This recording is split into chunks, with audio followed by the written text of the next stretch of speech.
Hi. Welcome back to Midnight Across America. I'm Craig. And I'm Mallory. And we're actually in the same place tonight. Look at us. Wow. We're here live in Hollywood, USA. And it's so good. I'm thrilled to be with everybody out there tonight. And for those of you that aren't familiar with our show, we are a call-in talk show. Our phone number, if I'll point at Issa, 712-345-6648. Remember that number because you're going to want to call in and talk to us because that's kind of the point of our show. Being that that's the point of our show, I'm going to step out of that and kind of set y'all up with a little bit of us time. Here we are.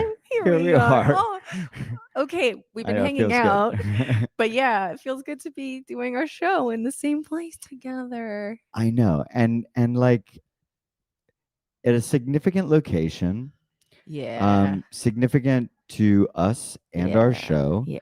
And for those of you that don't know or are interested, we met for the first time basically a year ago in this exact location. Yeah, like 10 or 11 months Yeah, ago. 10 or 11 months Yeah. ago. Yeah. Right before and we met at this exact location, in fact, just over the Over fence there, from over where the we're fence. at. And here at the Chateau Marmont, which is a pretty special place, and we're really sucking up the energy right now. But that's where we dreamed up this idea to go and make a talk show with each other. And so as we've kind of landed here together, 10 months, 11 months past, we've really been reflecting on how much we've kind of grown as people. Wild. Right? It's so cool. It's so cool. I'm so glad that we decided to come here, do this again around this time. Yeah. Because we have such like a great reference point. Yeah. You know, like before I was coming, I was remembering flying here, getting ready to meet you in person for the first time, which is wild. Like that's a wild thing to do. It's a wild to thing like to meet do. somebody off of the that you met on the internet. It's a wild thing to do, and I'd like to be frank here. I mean, I feel like the catalyst behind us going ahead and meeting each other Yeah. was there was a lot going on in our lives. Both of our lives, yeah. Individually, we were really stressed out. Yeah, I was a little lost. I was feeling a little lost, and I didn't really have feel like purpose or direction. Also, I remember feeling very like creatively drained. Like I think that's how it first started. Is we wanted to. Yeah, and I think it's worth mentioning that Yeah. we kind of met where we met initially was inside of a chat room, and that chat room really, and we've referred to this chat room many times before. This chat room really was for us, like, or at least for me, like therapy. It was like an AA meeting that I could count on every week and show up and talk to my friends. Yeah. And also kind of put a bullet point on the calendar, and say like, okay, things are tough. Maybe I'm getting distracted. Maybe I'm getting bored. Maybe I want to get back to my old habits. And I always had that Wednesday chat to go to. So like unintended, it became this therapy group. I used to call it group therapy. I know you did. I know. Yeah, I know. I was like, to sound like I'm doing something. Yeah. real group therapy, and I'm like, Yeah. But yeah, no, but it was that of sorts for me too, and I get like it was a thing to look forward to every Wednesday with just like a ragtag group of people who would decide to come together every week, and that's where we built our friendship. We built our friendship, and then, like I said, we were going through something, and individually, and it felt like we needed something special in our lives that was not only special, but first and foremost, a distraction from that which we could not be distracted from. Ooh. Right? Yeah. That's the way I remember it. Huh. And yeah. So then we landed here, and we thought, like, what are we going to distract ourselves with? And we talked about being creatively empty. And we decided to create something. And at first, I remember thinking to myself, I've got all of this old paper that I'm going to bring Oh, on yeah, this trip, and I'm going to yeah. do all Well, of yeah, we these collages that I never brainstormed did. all kinds of stuff that we've Right. never ended up doing. Yeah, yeah, And then we landed on yeah. this creation that we share with our audience, our creation with our audience. And here, basically a year later in the same location, I want to bring that energy to this show. Um, and We got to include that this is also where we met producer Chris, and it was a sort of like yeah, yeah in the chat room, in the yeah, yeah, chat yeah, room. yeah. I Yeah, mean, yeah, everybody involved in the yeah, show, Pippa, who, by the way, when you call the number, you're going to want to speak to Pippa because Pippa is really something special. yeah. And again, every single person associated in this crew is from this group therapy chat, and I think that we're all aligned in like the purpose that this served, and that's why I think that the friendships are so strong. And Yeah. so then I I I think I want to mention like we have what is the measure of good therapy, right? like to see change, to Ooh, see change. okay, I like that. And then when we I landed like that. here, we were initially like like a day ago, we initially were reminded like, oh, this is kind of where we met. And then Oof. And then immediately I was like, wow, Mallory, you are such a different person. And then you Yeah. said it to me. And So we were different. it was so easy for me to see it through your eyes Yeah. that, man, I've really put in the work. Yeah. I've And we really done a lot with getting better the way that I think I need to get better. And this community, this project, this outreach, this self reflection, this reflection of self, that's being broadcast to people. Um, yeah. the people that we've met, through guests and the show, it's just so impactful. So again, I know I'm It's starting changed my off, life. No, I think this you is know, it's appropriate that we started off this good. way because Okay. we've been reflecting.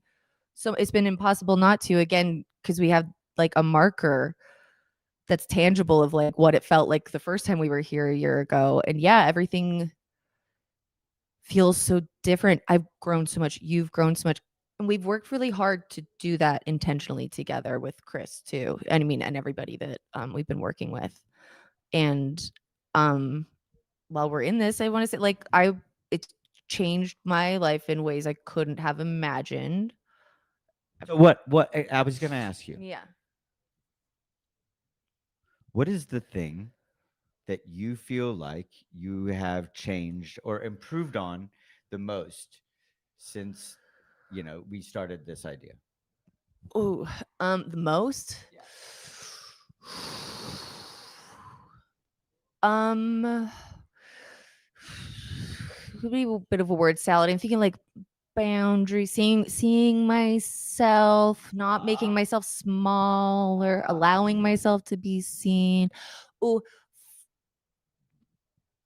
that's not one answer. But, No, but no, it's no, but it it is. is about like coming into myself. I think it's like and learning about myself and learning I'm a pretty cool guy sometimes. I think you're a cool Yeah, guy too. yeah. Yeah, I think you're a cool guy. Um, But yeah, I I think the base. Sorry, just what yeah, the please. base is the like the trust that we've built and like with Chris and stuff. I is has rare for me in friendships, and I think that has allowed me to like see myself more and like learn about myself more. Because I don't feel like I have to like perform, with you and Chris. Yes.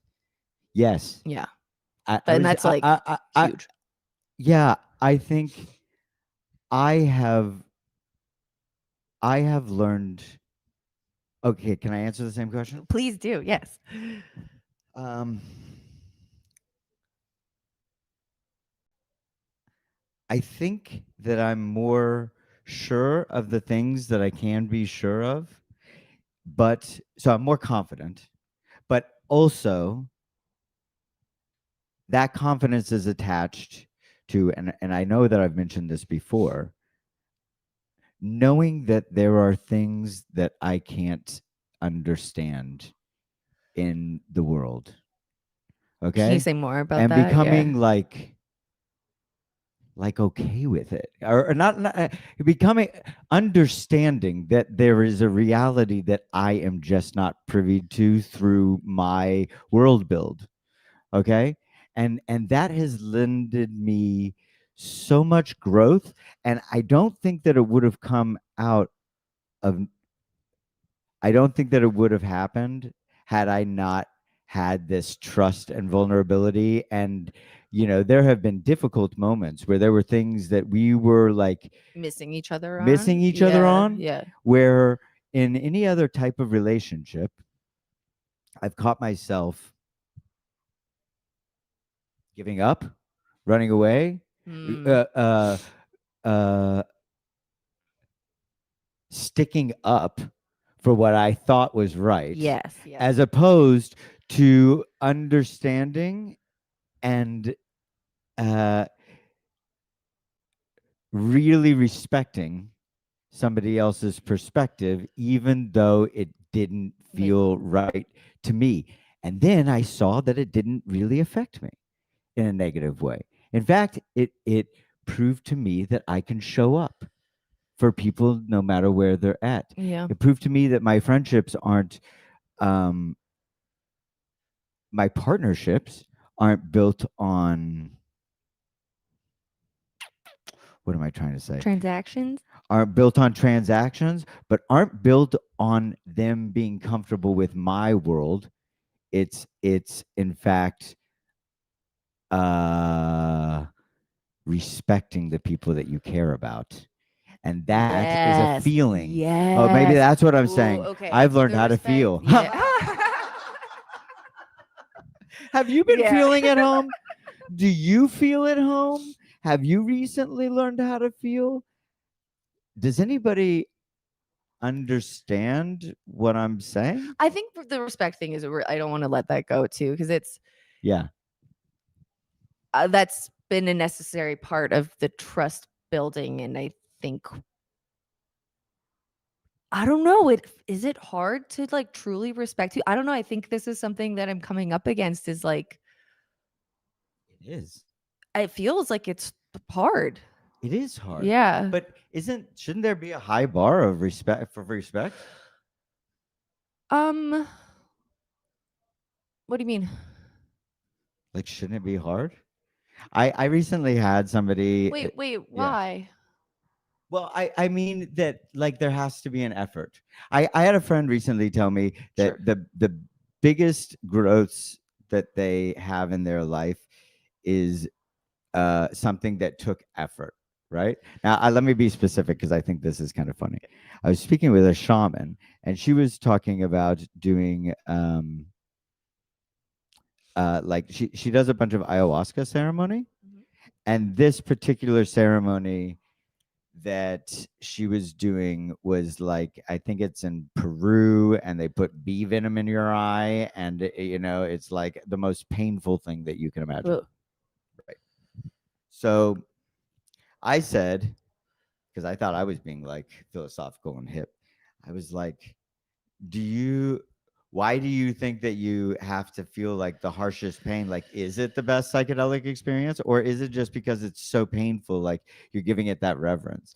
And she said to me that um that the greatest growths come through that harshness, that something that they had to push through, that wasn't Yeah, easy, that was painful even. totally. I mean, growth happens when we're pushing the limits of our boundaries. Right. That's the only way And that it can. Yeah. so like if you have to get out of yourself, like to respect somebody is an action, and to respect them is to like consider Yeah. them. Oh, that's what it is. Yes, that Consider yes, them. yeah.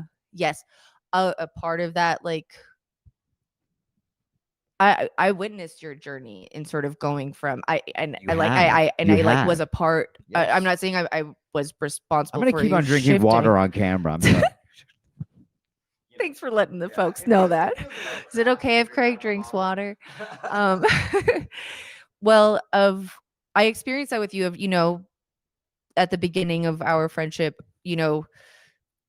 feeling challenged by noticing that feeling challenged by you not understanding some things about me, and that like push and Oh pull, yeah. Even and though like, I pretended to, like I did to for grace for our friendship, yeah, but I could, yeah, I wasn't really like understanding the depth of it. I yeah. wasn't really respecting it because it didn't make sense and I'll just play it off. But that's not respect. No, that is not That's that not exactly. respect. Exactly. You have to learn to respect. That exactly. You have to like stop making assumptions. Get out of yourself. Be more curious. Like ask questions. And I actually remember there was a night that the last time I was here. Am I gonna? Yeah, when we were talking, I was talking about like gender stuff and how I I feel about my remember. body, Yeah. and like I feel like that was a really shifting moment where I felt a little sort of like defensive because I was feeling you sort of. And If I I was felt your feeling, I feel like defensiveness. I could feel you coming at me with like from your position of like, it doesn't make sense, but then I felt you push through it and you kept asking me questions. And then I think that was like a big shifting moment for both of And it us took too, you to Yeah. like understand that I was coming at you with good faith, even though my actions were not respectful, and that you Yeah. had to push through your Yes, defensiveness and exactly. like Yeah. explain it more. Yeah. Yeah. Help me understand, Yeah. even And if not because it's you're challenged, not because you're like telling me I need to feel anything differently, right. Yeah. And help me understand, even if what it is that I need to understand is that I cannot possibly understand. Yeah. So I should Yeah. give it the highest reverence that you are communicating it Yeah. deserves. Yes. So And just that's do it. respect. So Exactly. just do Yes. it. Yeah. Yeah. Like Yeah. even if you can't understand, Right. it's like trusting. Again, that is the respect that I feel that it like you giving me that understanding showed that you respect me because that told me like you like think highly of how I think, and that it's like you trust me and my brain and how I think in my body, even though you might not understand it, and that to me felt like, yeah, that's like the ultimate form of respect. Even if you don't understand, it's like you don't need to challenge it because you like, well, you have to be think able highly of me. you have to be able to like move through, well, because this is challenging to live in a world that you're not seeing, which is kind of what I have opened myself up to being able to do. Right? Like, I know I have blind spots. I know there are things that I don't understand that I'm paying high reverence to, and my world is not collapsing. But that was a high bar of entry because I couldn't conceive of living in a reality that I wasn't totally aware of. You know what I mean? We're good. It's just Yeah, going to sleep. that's fine. Yeah, it's still We're good. good. Living in a reality that you weren't totally aware of. Yeah, living in a reality that I wasn't totally aware of, and that was confusing to me. And like, why would I concede to agreeing or believing wholeheartedly in something that I was not experiencing, that I couldn't make logic of? So okay, I'm walking through this. This is where I think, yeah, I feel reverence for somebody that is telling me that they feel reverence. So my feeling is dictating my world as opposed to my logic or understanding. Yes. Yes, that I'm a fucking all right. If go ahead, if you think I'm a genius, go ahead and put it in the comments. We just or solved it. yeah, or call in and compliment me. I got a new haircut. we Wait, what? we got a manicure and pedicure today.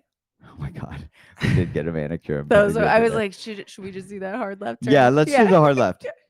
I did get a manicure and pedicure today with you, and it's the first manicure and pedicure that I've ever gotten in my life, and it was a fantastic experience. It was so fun. It was a It was fantastic so fun. experience. I couldn't imagine doing it because I'm a pent up little twerp, and I couldn't imagine like not stressing my fingers and not stressing my feet. Also, I felt very insecure about the shape of my feet, which, by the way, immediately Bao, my technician, he was like, "Great feet. All I have to do is file Oh, it." And I was yeah. like, Yeah, he asked you if you cut your own toenails. "He asked him again," and I was like, You're like, yes. And then And he was "They're like, great." really good job. Really good job. Okay, oh my God. I feel like that's when you like leaned into it once you got that affirmation. And it was beautiful to see you. You loved it. The joy. And also, I didn't tell you, he just kept on like grabbing my feet when they were tense and like shaking me and like making me do the thing. So that was nice. I didn't.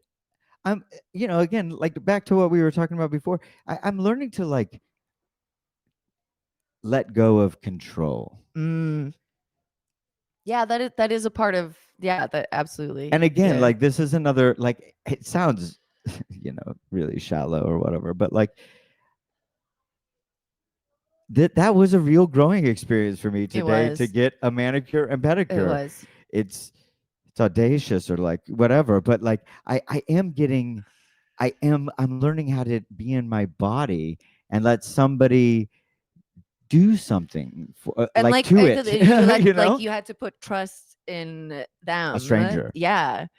And Yeah. again, trust that they're the expert, they know what they're doing, which, was a And big thing for you that to they do. care enough, like they're going to help me get comfortable, which Yeah. was nice as well. And I think they did a great job at that.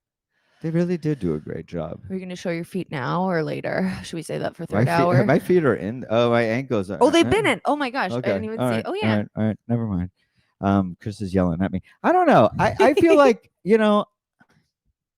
I feel like that was a strong intro.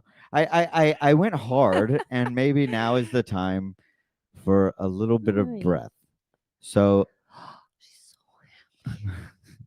so Issa's really Issa's excited the to be here as best. I love well. Issa so much. I really enjoy you Yeah. too, but All right. sorry, it's like she really makes the visit just I agree. turns it up to 11. Let's face. Sorry. Okay, we're doing a show. What were you gonna do? I was Or gonna say? say, Sorry. hey Chris, do you have like a video lined up? Maybe a music video or something that we can play? Take a breath. I feel like I went hard there. Uh, let's do a little bit of a breathing exercise. Oh yeah, we like breathing over Yeah, here. with actually our princess of the night, Isabella Antalai Klein. So go ahead and roll that footage.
And welcome back. That was a hell of an intro, Mallory. I know I went hard and I gave off a lot of information, a lot of real personal information, but I've been feeling it's just so fucking hard while we're here.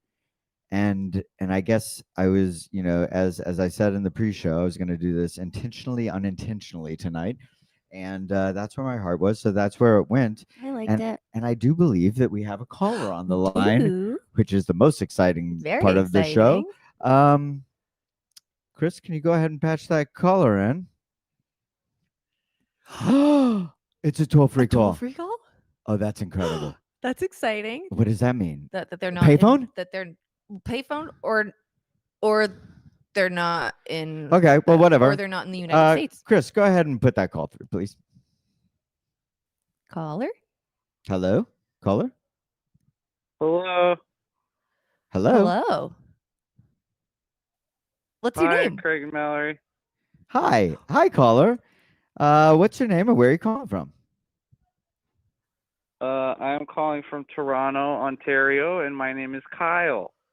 Oh, I think I know who this Mr. is. Kyle. Mr. Kyle, who's actually, Mr. Kyle. if I can go ahead and say it, is the newest addition to our little production team here for a future endeavor. So, Kyle, welcome to the show. First time caller, long time friend.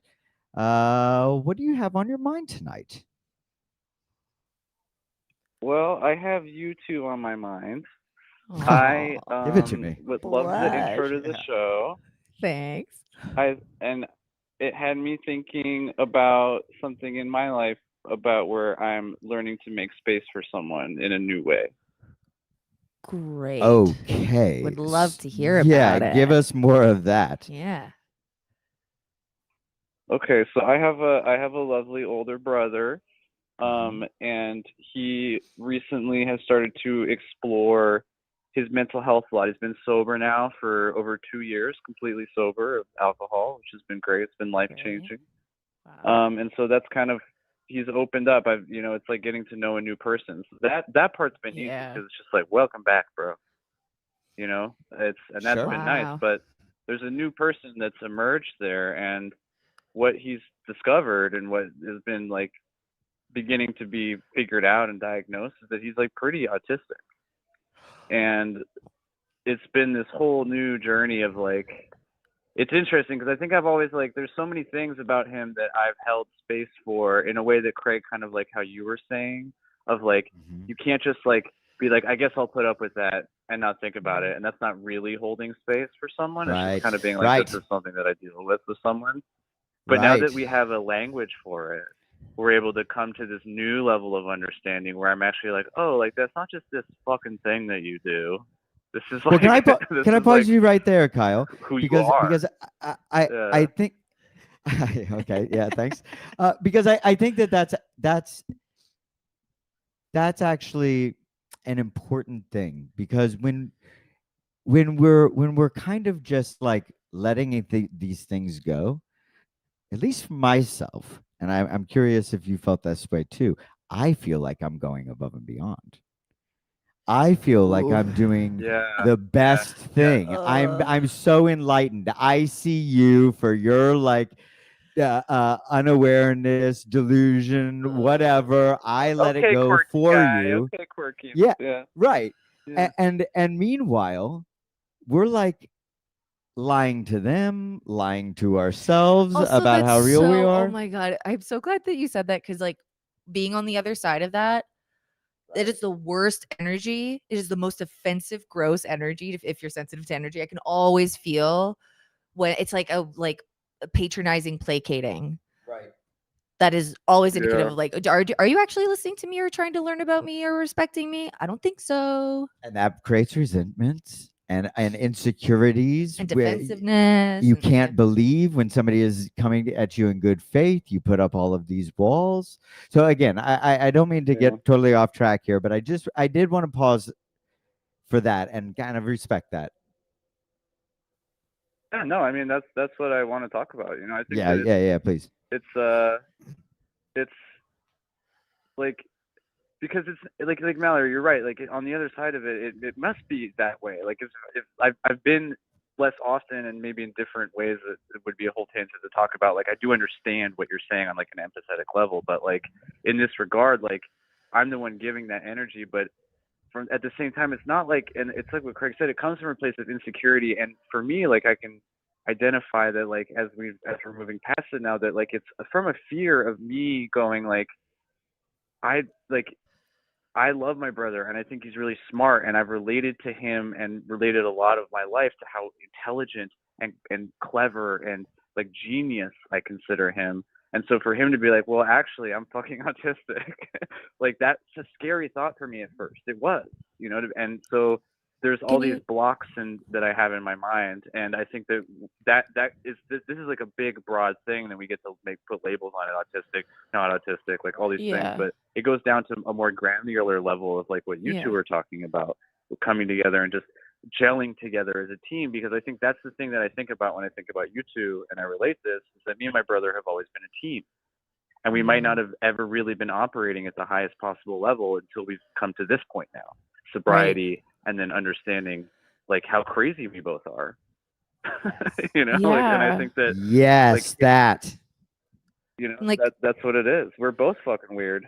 And I don't think we've ever really fully acknowledged that we're spending enough time together until he moved up here a year ago in our adult lives. You know, like it was nuts to spend a whole summer together and be like, oh my God, we haven't literally spent this kind of time together since we were 13 years old, and we're both in our 30s. And if you haven't done it since you were 13, I can imagine that both of you were bringing your 13-year-old sibling selves. Oh, I did not mean to do that thumbs down. 13-year-old selves into like how you were seeing each other as adults. I think that kind of thing is especially hard with like siblings and family, you know, and takes like even more effort to keep learning about each other. And especially once everybody's adults and not living in the same place, you know, is to like be very intentionally curious and humble and like, you know, willing to see them differently, you know. I think it takes radical love, you know, so I think that's when you guys had that intro to the show tonight. That's what I identified with, was that radical love that you guys are able to show for each other. It's why you're back together again in LA. It's why the show's still going. You know, it's why it's continuing on. So can I ask you something, Kyle, about your brother's situation? What is the thing, if you can say it in a public forum, what is the thing that you have been able to recognize that you didn't recognize, or that you aren't able to recognize, that you have paid reverence to his worldview while not living in that world, in as many words, or however you would put it? Yeah, I think it's like the level of anxiety that like is at the core of every thought that I've always been dismissive of. And for me, like, it was always coming from a place of love to be like, don't worry about that, don't worry about that. And I think that like it's for him, like that's okay language for him and I to use, I think, as we move forward. But it took a moment, like you said, of me acknowledging it and showing reverence for the fact that I could say that all the live long fucking day to him. He's gonna worry about it. And so it's for me to start not like bemoaning having to feel like I'm walking on eggshells so much as just acknowledging that someone else is in a literal minefield. And I can't be like, whoa, bro, like chill out. Like those are just eggshells, because to him they're not. And I think that like just the act of like holding space for that and to say like, okay, like that is what that is for you. So if it's an eggshell for me, but a mine for you, if we're both understanding that, you trust that I get it, and you trust that it doesn't fucking matter to me for real, but I also get it, we actually find strength in each other that way. And I think like that's the breakthrough that him and I are trying to like really solidify right now, you know? Go ahead, well, please, I was please. going to say, I'm as someone with a lot of anxiety with every thought, though, again, being on the other side of that, having people say, which they're right most of the time, like, don't need to worry about that. Like, it does the opposite of help. And it's actually like they're just saying that often for themselves, like for their own comfort, because it's hard being around somebody who is anxious. Sometimes you want to, and you love them, you want to help them, you want to solve it for them, you want to do whatever. But for me, I found more able to work through my anxiety and talk through it when somebody who is with me can hold it with me and not try and push it away or explain it away or like, you know, make it smaller. Like the thing that helps me to work through it is when it's being seen and held and maybe not made a big deal, and just like the person I'm with knows that's what comes with me. And then I'm like, oh, that's what has helped me actually relieve the anxiety is when it's treated as kind of like a part of me and normal instead of something I need to fight against, you know? Okay. Yeah, Kyle, and I think we're coming ahead, up on our first midnight, and I don't mean to break the flow here, okay. but please stick around for us right after this station break. We're gonna go, and that's my cue right there. So I'm just kind of filling space and tell the little kids go. Happy midnight.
What's it like?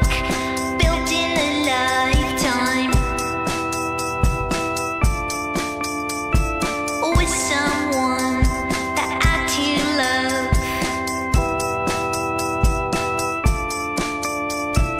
What's it like making a human, then seeing that thing grow up?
Something lost, something over, something gone, something done, something lost, something over, something gone, something done, something lost, something.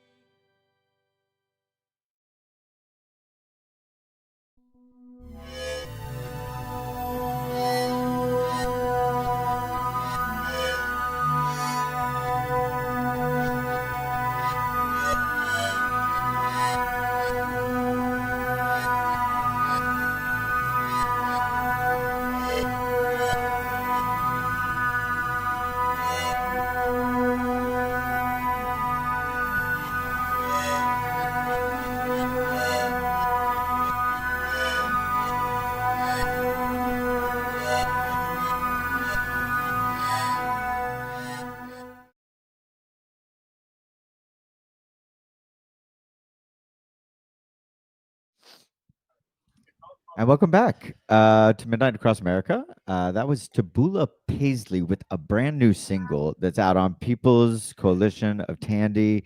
It's fantastic. I love that video so much. So beautiful. And it's like really apropos, April Fools. And we're back with our caller. Wait, but that was Kyle. also, I just want to call out the Oh, thing yeah. after was the art of Naomi, who is in the chat right now. Hi, Naomi. She's so cool. Hi, She has the Naomi. coolest art. Yeah, it's really hi, Naomi. good. Thank you. And don't forget April Fools. Why did I say that, Chris?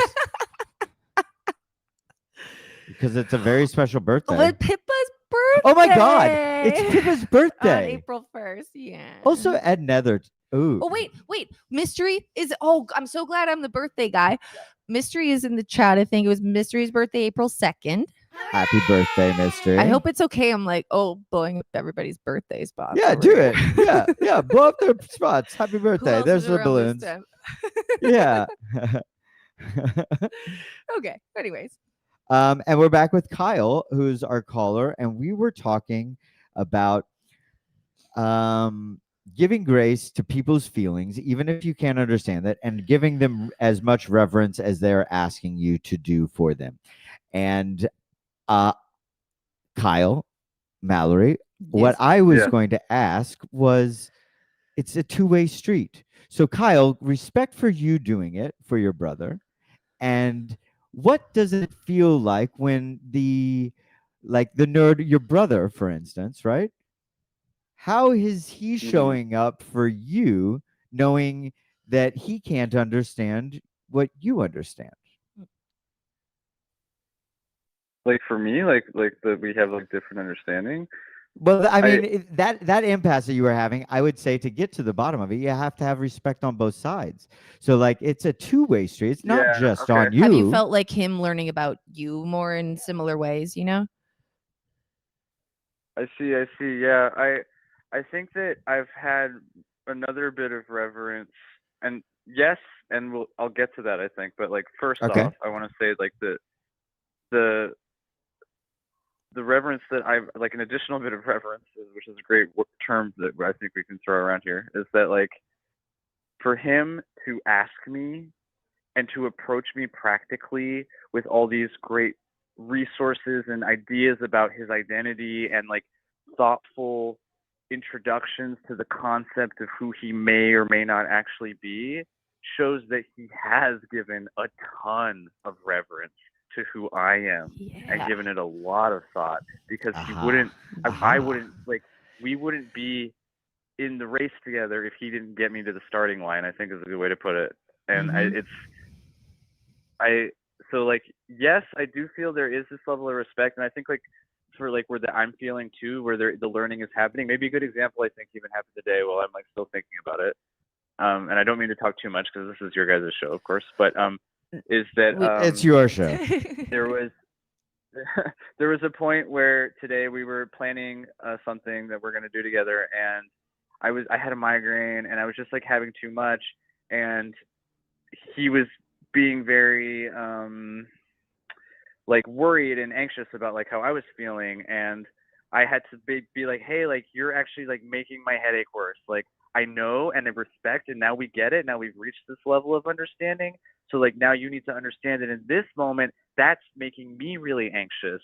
So like know that I know that you're struggling because I'm struggling, but then that can just be that we're both going through something. It doesn't have to be like a problem that we have a problem that we have a problem that we have a problem. And he was really able to see me in that moment because it's like, because the trust is there, because the work that we've already done. And I think it's all about trust.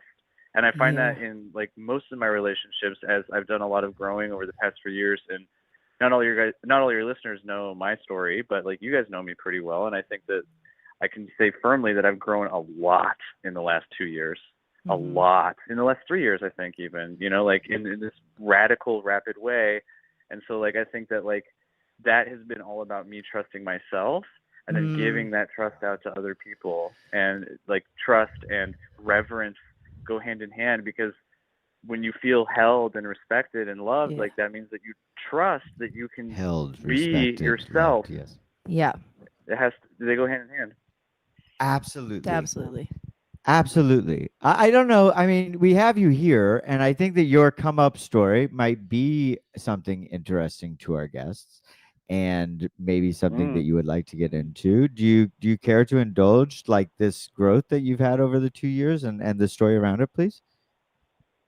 I mean, yeah, I guess it's hard. It would be hard to, you know, just sum it up like, this is how I've grown, like, you know, like a yardstick, I guess. The big, like the cliff notes, I think it's like, to me, it's kind of like I don't know. It's funny because I think even like a couple of years ago, it was so hard for me to talk about it. And I met you, Craig, and Mallory. We reconnected kind of over this kind of coming out story of what I was ashamed of and what these terrible things that had happened in my life, and like the cliff notes. And I think that, you know, I can't like quantify everything, like I said, but like for sure, the cliff notes were that I was dealing weed in a very like gang banging type of like, didn't give a fuck about my own safety or life or really anybody else type of way. Sounds pretty cool on its face, but I understand the complications. Yeah, in like a dead end kind of situation, and without even really fully realizing that like that's what was going on with me. It was very precarious, I guess is a good way to put it.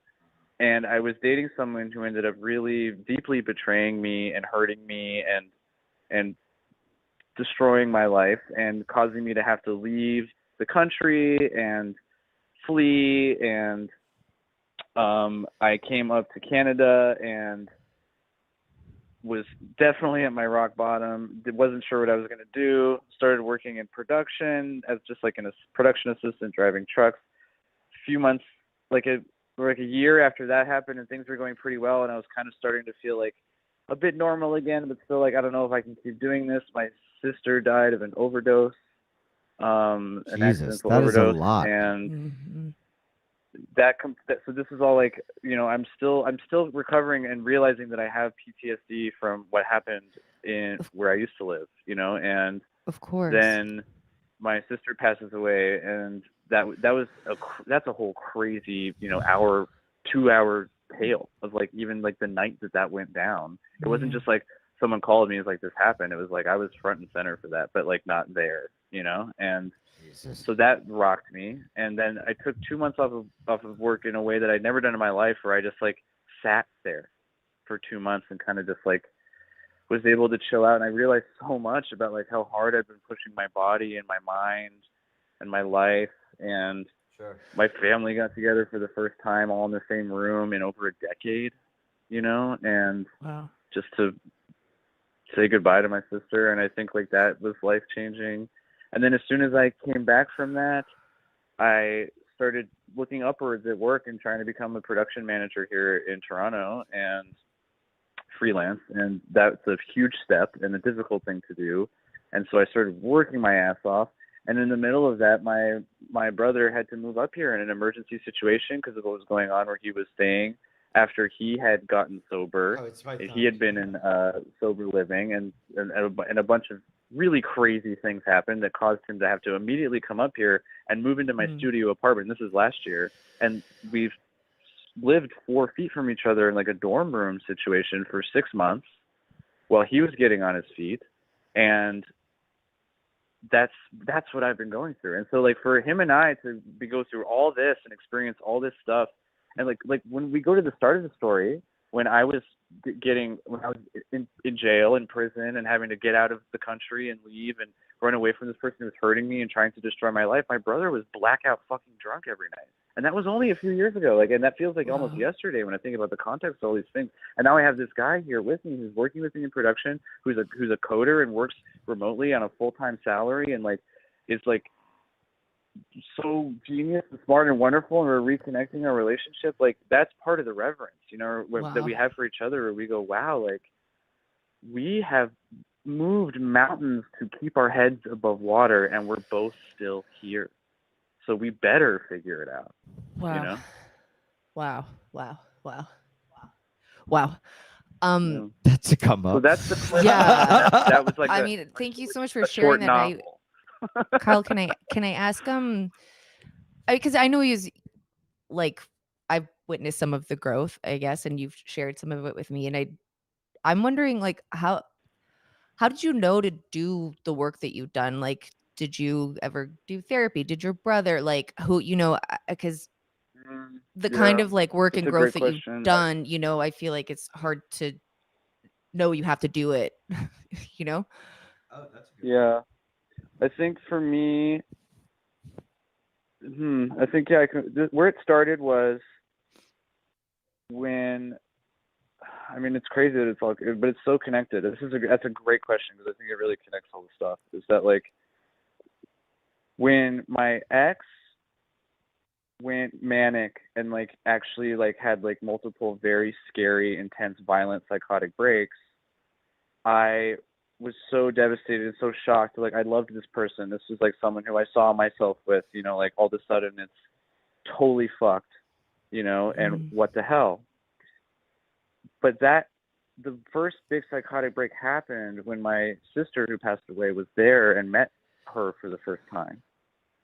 And I had to, another thing that really scared me that I didn't really fully acknowledge at the time was like, holy shit, my sister and my ex and my mom are also fucking similar with these, like, and so I had this pattern that I all of a sudden saw, and I was like, oh my God. Wow. Okay. And I was able to look back at past relationships and things that worked and things that didn't.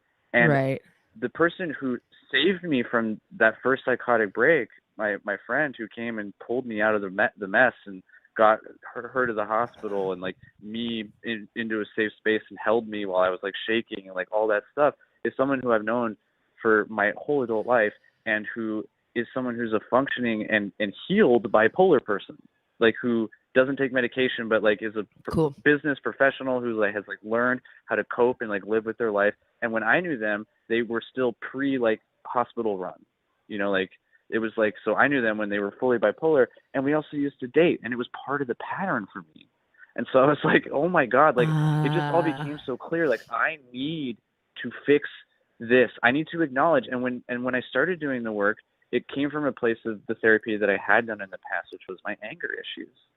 And I'd done a lot of anger management, and I'd always approached it from practical ways to deal with this thing that is just part of me. Like, I am just an angry guy because guys are angry. And it's funny because my approach was so counterintuitive to like the breakthrough that I had when I jumped back into it from this perspective, because the big thing that hit me was that there's two types of anger. There's the one when you say the word angry that comes up in everybody's head, which is bad. And then there's what it really means, which is anger is a good thing. Parasitic anger is the anger that we all view it as. When you internalize and act on the thing, it's what we view as anger, and like socially, is actually a reaction to the true anger thought. Because there are things, anger is a good response. when something makes you angry, it's eliciting something internal about your moral system. Yes. It's rising up something that is making you be like, this is wrong and this is violating me and I don't like it. What you do next is the really, really Mhm. important part. And Yeah. I think once I acknowledged that, I was able to kind of work it backwards in therapy and with myself. And I have these workbooks that are really helpful for me. And I encourage anyone who might think that a workbook would be helpful for them to just try it, because it's really great. But like, just a practical way to organize your thoughts around these kinds of things, you know. But I was able to see, like, okay, like, I'm angry and I'm doing all these things because I'm angry. Okay, so I got to forgive myself. Why am I so fucking angry? Wait, it's Oh, that's okay an for me to be interesting- this angry, because actually I have a lot of things to be really angry That's an about. interesting first thought, Kyle. That your first thought is I got to forgive Yeah. myself, because and maybe that's the right way of going about things, but that certainly wouldn't be my first thought or first step. Was that like the first thing that you applied to make that fix? Truthfully, It felt life or death. It felt life or death. to forgive I felt yourself. like if this continued, I needed, like, I was just going to repeat the pattern. And I felt at the time so worried about my sister, who I had every reason to be worried about, and so worried about my brother, who has turned his life around, but I had every reason to be worried about. And I was completely disconnected from my relationship with my mother. And it was desperation. I was like, if I don't do something different right now, my family is just going to all die alone, and I'm going to be incredibly unhappy. And that is maybe an extreme thought, but I 100% believe in my heart that there was truth to that. And I 100% believe that a lot of the things that we as a family chose to work through and to push through and to live through in this past year has avoided that outcome in a big way. You know, so it wasn't my first thought. It was more like I did it out of fear. You know, I was so afraid. Yeah, and I think, You I know? mean, to me, the forgiving oneself around sort of habits that that you're feels trying big. to break is, I think, a way to get out of the cycle of, like, the shame cycle of, like, blowing up, getting angry, feeling ashamed. I got to stop this. I'm such an asshole. Blowing up, you know, and then the next time, and it just is like spiral. It's impossible to get out of when you're constantly holding shame and regret, you know, around the thing that you want to stop. That's how I see this sort of like bringing forgiveness. And it feels like it's like accepting, like, this is me and I need to figure out how to do it differently, because as you're saying, like, what you were doing clearly wasn't working or stopping it. And I can talk about, you know, it being this fear. And I think when you think about, let's just think about like a reactionary anger situation on the street. Like, let's say you're riding your bike and someone swerves at you, and because they didn't see you or what, for whatever reason, right? And so you swing away with your bike, and so you're not angry right away. There's actually a first step. You're fucking scared. And honestly, the driver, by the time he rolls his window down, you might be seeing he's angry at you for quote unquote. That was a good analogy. But his first reaction before the window is rolled down is that he's scared too. Yeah. Anger is just the parasitic anger that we socialize is a reaction to fear. And it's actually something that's like instilled in us, like fire and heights and things like that. Like when you almost fall off a cliff because someone pushes you, you're scared. And then once you don't fall, you're angry. You know, and if no one sees you in that moment of anger, hey, I just got fucking almost pushed off a cliff and no one acknowledges it, and you go, oh, I am so mad. If someone ever pushes me off a cliff again, I'm going to look for it. I'm mad now. And that's how you make it a part of your personality. And you make your biggest, actually in the chat earlier, I put it in here. It's so funny this comes around, but it's a Indigo Girls lyric. You know, you're going to focus on your agony until your agony becomes your heaviest load. Well, and yeah, because if you're holding the anger and you want to get it out, then you're going to probably keep seeking, consciously or unconsciously, getting pushed off the cliff so you could release the anger. Right. Yeah, so then I'm gonna keep seeking these broken relationships so that Right. I Yes, it exactly. was this crazy pattern. Yeah. It was this And so crazy even pattern. though It made no those sense. people were violating you, right? Like I like kind of inarguably, like for whatever, it is the healthiest come up is to acknowledge what you're doing to provide that context for you in that life. I Oh, feel like that's what yes. I'm coming I wrote to them the understand, right? guidebook to destroy my life. I wrote them the guidebook to destroy my life. Yeah, And right. Yeah. it's Right. not my fault that they picked it up, read it, and did everything in the book. That part's not Yeah. my fault. But I Yeah. still wrote the book and left it on the table. And Yeah. I got to make sure that I don't ever do that again. And that Do was that like again. the fear that I felt, where it's like, and because I use the example of the bike and the car, but I think that also, Craig, answers your question a bit about how I arrived at this like self thing, because I was a bike messenger for 13 years in New York City, full time, riding around in Manhattan and Brooklyn and Queens and all over the place.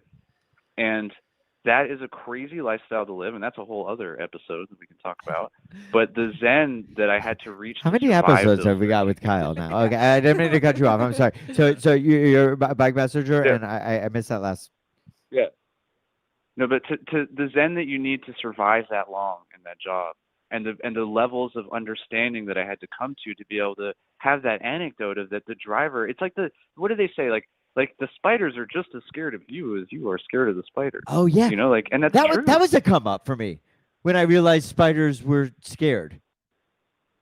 Yeah, Yeah. Yeah, and that's and actually, I mean, when it's the same you realize that- application, right? Like, it's Yes. their scare that, and maybe if I don't fuck with the situation and make them scared, then I don't get bitten. Yeah. Anyway, I don't know. Maybe and this I went goes off on a back to tangent there, but the fear of being misunderstood. And like, Yes. again, to go back to the intro of your guys' show, when someone feels like they're not being understood, and then they have the anger reaction, which is normal, to say, hey, you should understand me, and then you're not seen and held in that moment, it creates a huge rift. And for Oh, you two to be man. able to overcome that in such a short time, and for me and my brother to reach that in this moment is huge. It's growth, because it Yeah. takes a huge leap of faith on either side. It just does. and I want to say that I Yeah, it have does. failed with that in so many ways, in so many relationships. And I'm able to kind of acknowledge and see that now, and how much that affected forgive people that yourself. I actually really care about. But I can see how, oh man, I wasn't showing up for them the way that they needed to. And we were both doing the same thing to each other, maybe, right? Isn't that kind of what you're saying? Like you're both scared. You're both scared. You're both acting out of fear. Yeah, and I think that that's like where I can not just forgive myself, but like and this is maybe something I've never probably said out loud, but I can forgive my ex because, and maybe I have, and I've done this growth, and that's not that radical for me to say right now, but I can forgive my ex because I know that like her fear and parasitic anger reaction was just fucking turned up to 3,000. And that, because I do understand a lot of the ways where that person had reached those conclusions, and it's like my own bullshit only stoked those flames. And like, that's not my fault, but that is the reality, right? So like you can find some growth there, I think, right? Well, I think that's really important, is like the things around like forgiveness and fault and stuff, is like holding in these kinds of situations. Like, it doesn't have to be anybody's fault. Sometimes it's just like seeing each person clearly, and what works and what doesn't work, and what each of you are bringing into it, and certainly there is fault with like, Yeah, a and lot of doesn't that behavior. come Yeah, with yeah. like accepting fault on both sides? Because Yeah, again, like you yeah. can't dismiss your role, and Exactly, they yeah. can't dismiss theirs. Yeah. It is a two-way street. And so like I guess what I've also learned through this come up is that like it's not enough for me to be available. It's Yeah. not enough for me to be willing and available as well.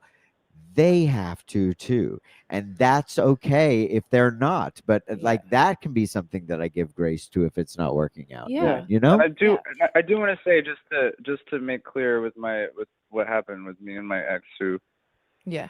I hope they've grown, but in that moment, someone crossed the line between the consequences of two broken people and punishing someone for their brokenness. And that's when things get really sick. And that is what happened with me, and where it got very extreme. Yeah. Whoa. An important Because there are consequences distinction to things, and that's okay. And I think that to me, honestly, Mallory, the word distinction is great, because I think the biggest difference between someone who's grown up and who still acts like a kid is, do you understand the difference between consequence and punishment? Yep. Yeah. Is this happening to you, or is it happening? Because sometimes it is happening to you. And that's when you need to stand up and be like, hey, this is happening to me. But most of the time, it's just fucking happening. Yep. Yeah, and I think that's a the really biggest good distinction that we can make. And that's where I found a lot of growth here. That's a really good meditation. Yeah. And I think that it would be really helpful for people to carry that around with them. And Hell yeah. meditate on it when the going gets tough. I love that. Kyle, this has been an amazing call. And I feel like we should open the lines to see if we can get another call. But before we do that, is there anything else that you learned, or anything else that you feel like you'd like to say while you're on the show for the very first time with us? I've learned over the past couple of years that I have so much love for this crew, and I feel like we've grown together, and I've got to share so much with you three, and I'm happy to be on the show talking to y'all, and we've been talking behind the scenes, and big things. Very big excited things for developments. Yes. Yeah. Big things this next year. And I'm a full-time freelance production manager in commercials and TV and film, and we're going to be working together, so that's very fucking cool. And that's all I'll say. Keep your ear to the ground for that one. And hire Kyle on something or other. Why is my computer? It's okay. Is that fucking up the feed? I don't know. Anyway, go ahead. Go ahead. Kyle, we love you so much. Thank you. This was a really, really beautiful call. Very in line with what, I think where our hearts are, and this kind of like reflecting on our growth and relationships. And you being our first call today was just perfect. So thank you. I'm proud of you two. Oh, I'm proud of us too. Yeah, I am too. And I'm proud of you, Kyle. You too. Yeah. And I'm proud of you at home. And you, Chris. And Chris too. Thank you so much, and we'll see you soon. Oh yeah, and I'm so happy you have the Issa cam going, Chris. And she has a big smile too. Oh, that was a really good thanks, call. Kyle. Bye. I don't know. And I think he's gone. Okay. And wait, okay, yeah, I think he's officially gone. I think we're about halfway through the show, and now is a good time to take another break. Yeah. And that means that the lines are open. And Chris, go ahead and show our phone number: 712-345-6648. We hope to come back. Go ahead and play. This is our good friends that released a record last week, Shinetiac, and please check out this video. 잠이 좋다. 사람으로 태어나 마주했던 고민과 두려움과 아픔 같은 것들을 나는 대부분 잠을 통해 해결했다. 헤어짐의 아픔이나 미래에 대한 걱정이나 끙끙 앓던 심혈 같은 것들도 잠을 자고 나면 한결 나아졌다. 하지만 어떤 기억은 잠으로 해결되지 않는다. 그럴 때 나는 꿈을 꾸는다.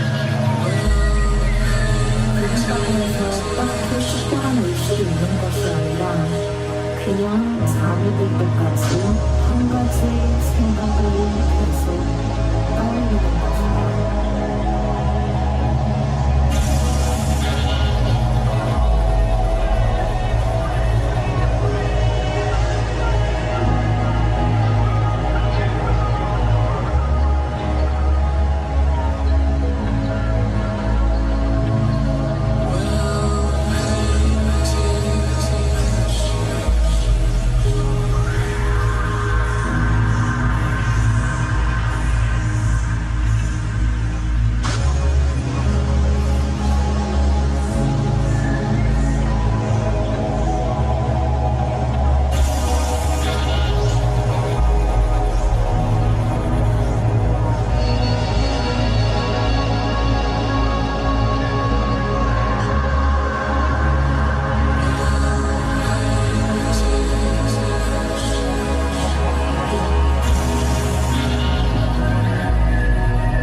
Did you ever wonder how crayons were made?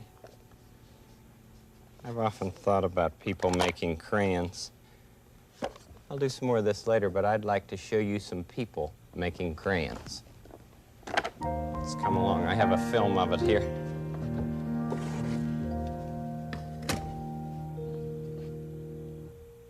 There's the railroad tank car, which carries the hot wax. And from the tank, it's poured into a kind of big kettle.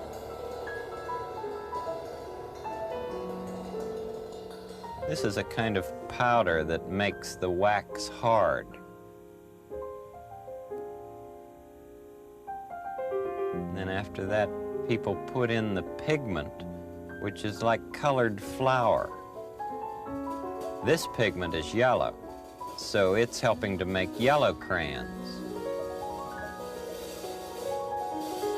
Now all of that hot wax and hardener and pigment are mixed together and drained into a pouring bucket.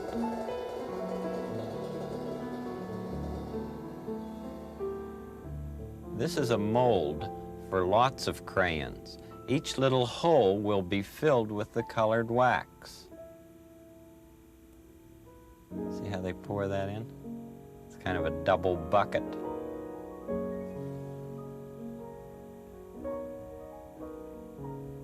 And that colored wax is going down into all those holes. And a little later, each one of those holes will show a crayon coming up. The people wait for about 5 minutes for the yellow wax to get hard, and then they scrape off the top, which they'll melt and use again. Now watch the crayons come into those crayon collectors. There they are.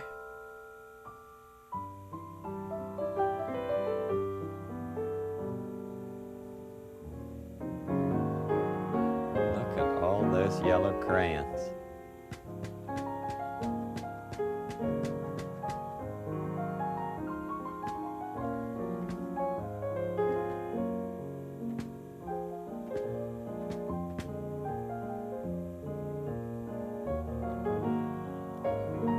Handfuls of yellow crayons.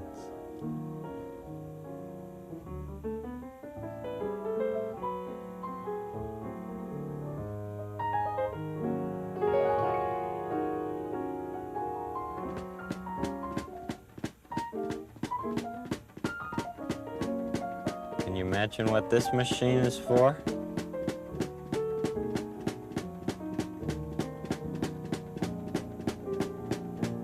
Those things that go around crayons,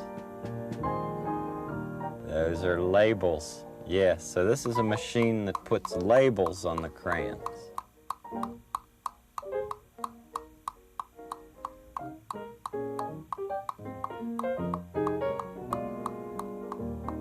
It's like a Ferris wheel, isn't it?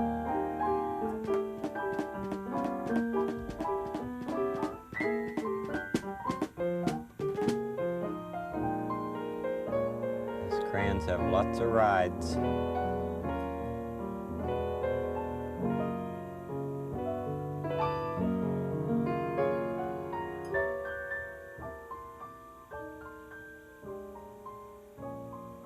Then people take the crayons to a collating machine where 16 different colors of crayons are put together.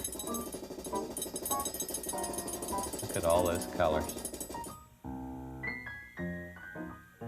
Beautiful.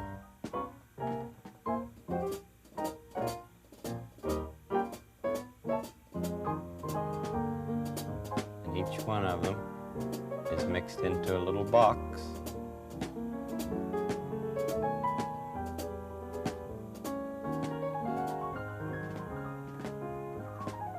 So each one of those little boxes has 16 different colored crayons in it.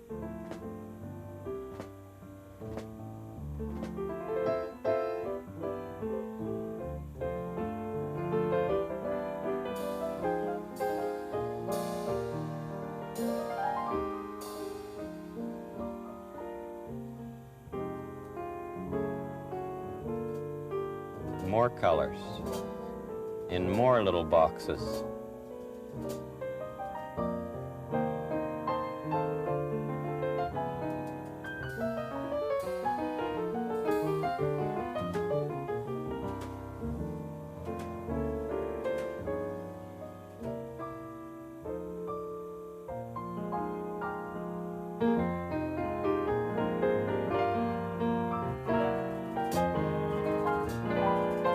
Make up big boxes of crayons. Many little boxes are put together in one big box.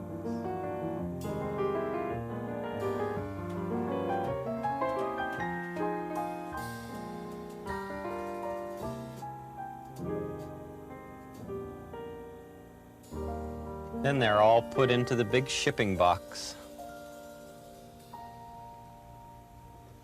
And then people take those boxes to the stores where other people come to buy them. That's how they buy the crayons.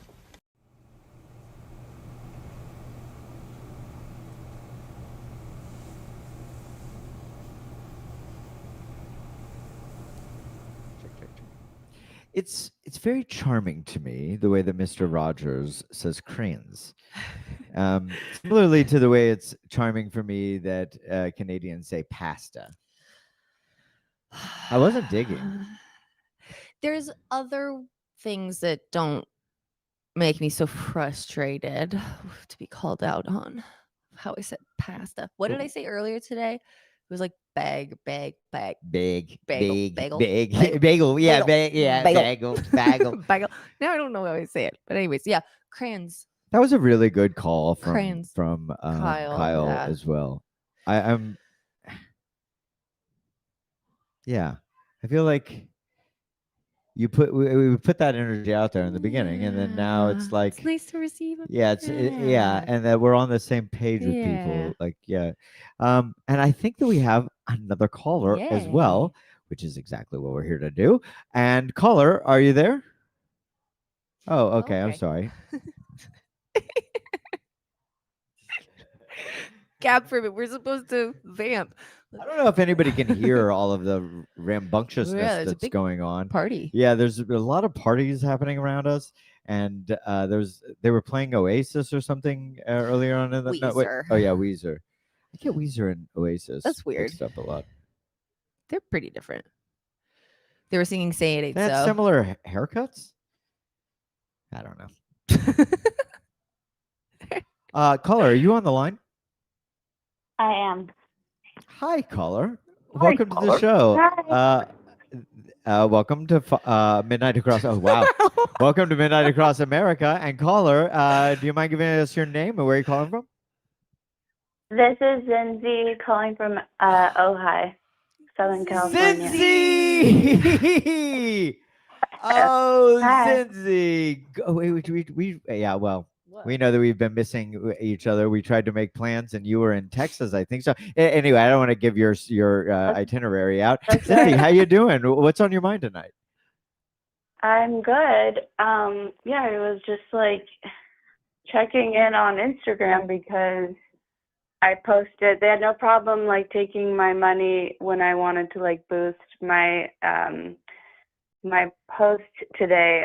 Shot on 30 like black and white 35 millimeter film per usual, but it's a wolf spider doing a heil on top of a Make America Great Again hat, and I wanted to like inspire protesters, and so I boosted it, but then they kind of like blocked me from like liking things all day, which I thought was a fun. They're like, we're trying to keep Instagram safe, but we'll still take your money and like boost your heil on top of a MAGA hat, spider heil. And then I saw that you guys are doing the show, so I don't actually know what the topic is. That sweet lady, her name starts with C. What's the topic, Craig? Well, the topic tonight, it seems to be, Zinzi, that like a come up, a personality shift, a world shift. And we were kind of reflecting, Mallory and I, on the come up that we've kind of had as individuals and as, co-hosts and collaborators on this project, since we met Yeah. about a year ago. And we had Kyle on that had a similar comeuppance. So, I feel pretty safe to ask you: has there been any comeuppance in your life as of late? Like big points of growth and shifts. Yeah. Yeah. Yeah, for sure. I mean, I'm pulling out. Hello. Oh, Oh, So, yeah, we Zinzi, we just can't- lost your audio, Zinzi. hello, Uh, Zinzi? I feel like they're getting it back. Well, let's just Ah. wait. This is gonna be the anticipation is killing Oh, me. no. Zinzi, I are you feel there? like-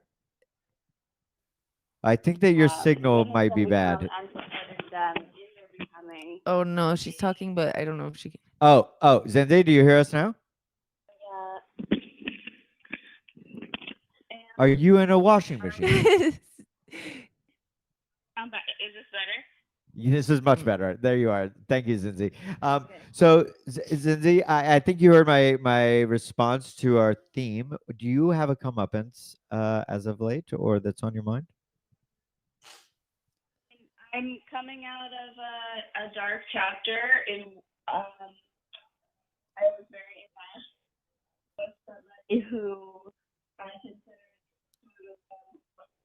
Wait. I'm sorry. I'm sorry, Zinzi, to cut you off. I can't hear Yeah, you. you sound very far away. If you're using like earbuds or something like that, maybe we just go direct into the phone, like old style phone. If there's a payphone nearby, maybe you could just Find dial us on the payphone. I'm gonna give you a second to. All right, to- I will Oh, this go is much old better. school, but my beautiful baby was Yes. like, "Can you sleep with me?" And they're watching Mario Brothers, and so you might have the a little distractions. bit of Mario Brothers in That's the okay. background. I actually love the Okay. sound of Mario Brothers. Yeah. So we learned that you were Okay, coming out of a sure. dark time. Yeah. I'm pulling out of a dark time that was very relationally related. I would say I was an instrumental piece in the making of a personality and person, I guess. And I was hopelessly devoted to them and their process on their project, and found myself sort of threadbare at the end of the experience. But I was ultimately able to and heal from the enmeshment. I mean, it's like every dynamic, it takes two to tango, and Yeah. I willingly chose to sort of lay all that I had at the feet of someone who, there were many clues, I suppose, that they didn't really see me. And even if they had, that type of giving really should be withheld for one's, not even children. I really think it's like oneself and the divine are the only things that a single person, like a body, should like pour into, you know?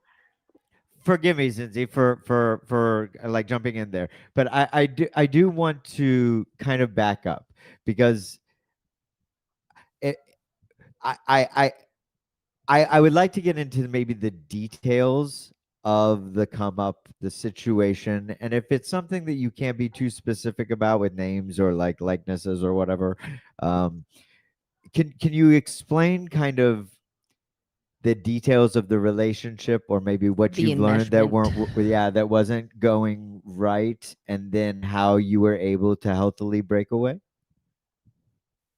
I'm not sure that I can describe the details of what wasn't going right without getting super specific, and so I'm I'm happy for you too. withhold. Okay. But Fair. I will say that when the pain got so drastic, there was a very acute final straw. and I felt something inside of me break Mm. and die, basically, and snap, like, and to protect myself from snapping or something, I went into a cocoon that lasted from like early February, March till now, more or less. I had to take a full stop from communication and with the person, and sort of like really heal from the codependency. And I feel really good. I feel really strong. It's still kind of like a tenuous place. Like, I have heard from her recently, and we exchanged sort of nothing but love, because I really do love her, and I really do love myself now, which is awesome. And there's some things that need to get tidied up, but I'm really grateful for the experience of knowing the sort of like kind of loves that I've known in my life, which have been really, really big, very, very unhealthy in a lot of cases. But I think better to have loved than not to have loved, right? Some might say that, like, it's the lack of love that makes the big love meaningful, right? Yeah. you Yeah. yeah. I mean, that's pretty simple, right? I Is mean, that cliche? Zinzi, everything you're sharing is without having listened to us up until now, very on point with our last caller. And I think what we're talking about is, relationships, what it takes to see each other, the assumptions we make about each other, and like how hard and painful it can be to break away from break those. away. And acknowledging the truth of the situation often means change. That, like you said, you had to cocoon, you retreated, cocoon. How do you think that they feel about the break? Have you reflected on that? Is that part of it? Thank you, Mallory, and nice to hear from you. And can you repeat the question, because my kids who are still awake, because it's Saturday and David's out of town, and I'm This is exactly what our show should be. I love this so irresponsible much. with that, but they're Love like, it. they were talking to me. Yeah, What was the question? Have you reflected on what does this other person, what do they feel about the break? Have you thought about that? Is that part of the process Well, for you? No, it's definitely, I mean, we have a penciled in plan to meet in Nashville at towards the end of this month. And I hope that, she's around and that it all works out, but I don't hang my hat on any any plans or expectations. I guess I've taken away all of that. I know that I'm going to Nashville to do a thing, and if it aligns, it aligns. And I mean, I've felt deeply into the space between us. I expect more than she has between the space between us. Oh no, what happened? Hold on. Talk amongst yourselves. No, go ahead. We'll hold. We're just holding. I love No, people's- please, we're holding. Oh, sorry. Just 1 second. I mean, in the meantime, I guess we could talk. Yeah, why not? Well, I mean, it's what she's talking about is so relevant to, that it takes, I think when Zinzi said it takes two to tango, that's very much in line with what we were talking about Yes. with Kyle, is like how important it is to look at your role in sort of a unhealthy dynamic, what you're bringing to it. Yes. And I don't really know what Zinzi's situation is specifically, but now what I've kind of grasped is that they have this big change, and it seems interpersonal, and it's huge. And I have noticed that in my life, that is happening like crazy Everywhere. all around me. No. Now you Go know ahead. that why I don't call more often. So sorry. Yeah, no, I love it. yeah, this is all part of it. In fact, Yeah. we like this. I like this. Yeah. It's human. It's life, man. Yeah, exactly. Yeah. And we're just hanging out. We're just I mean, hanging there's, out. you know, we've got a lot of Your hours. kids are hanging out too. Yeah, That's exactly. Cool. Yeah. So do you care to indulge a little bit more, Cindy? Exactly, like I guess okay, what about this feeling? Okay, so you've had a big change. I've had a big change. Everybody's had a big change, and it feels like literally everybody is having a big change right now. Is it the time of Is the it season? everybody or is it just the people who that I we know? are around who like we Okay. know, you know? What say you, Zinzi? Yeah. Cuz it feels like I mean, everybody, I but think what I was gonna say is that, like, you know, by the nature of someone becoming famous and someone remaining not famous in a That changes friendship, things. I've definitely had, I would expect, despite having beautiful little kids and a full life, I've had probably more time to fixate and like feel into the thing. And to the extent even like I spoke to my beautiful psychic Wendy about the dynamic, and that just sort of led me to the telepathy tapes and to thinking about hell yeah. our society sort of moving into the space like above ourselves and within each other at a faster pace, and sort of like understanding communicate like non-material communication. I've been and waiting things for like this. somebody to bring up the telepathy tape. Sorry, thank you Wait, so much. I've never heard of Lindsay. the I've told telepathy you bit. about it. Wait, hold that thought, because I Yeah, think that that's we're a coming big up one. on Yeah. a midnight.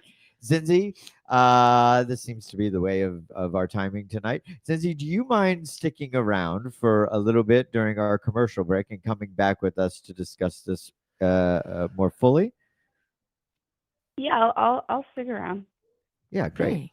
Thanks. And Just thrilled you brought up the you telepathy know, tapes. I've been dying. I have never even heard of the telepathy tapes. you And have. here the line is no, I have you, not heard you of the as telepathy. a newly discovered spectrum person, which I anticipate I will be officially Oh yeah, soon. I'm new on this. I'm a new spectrum.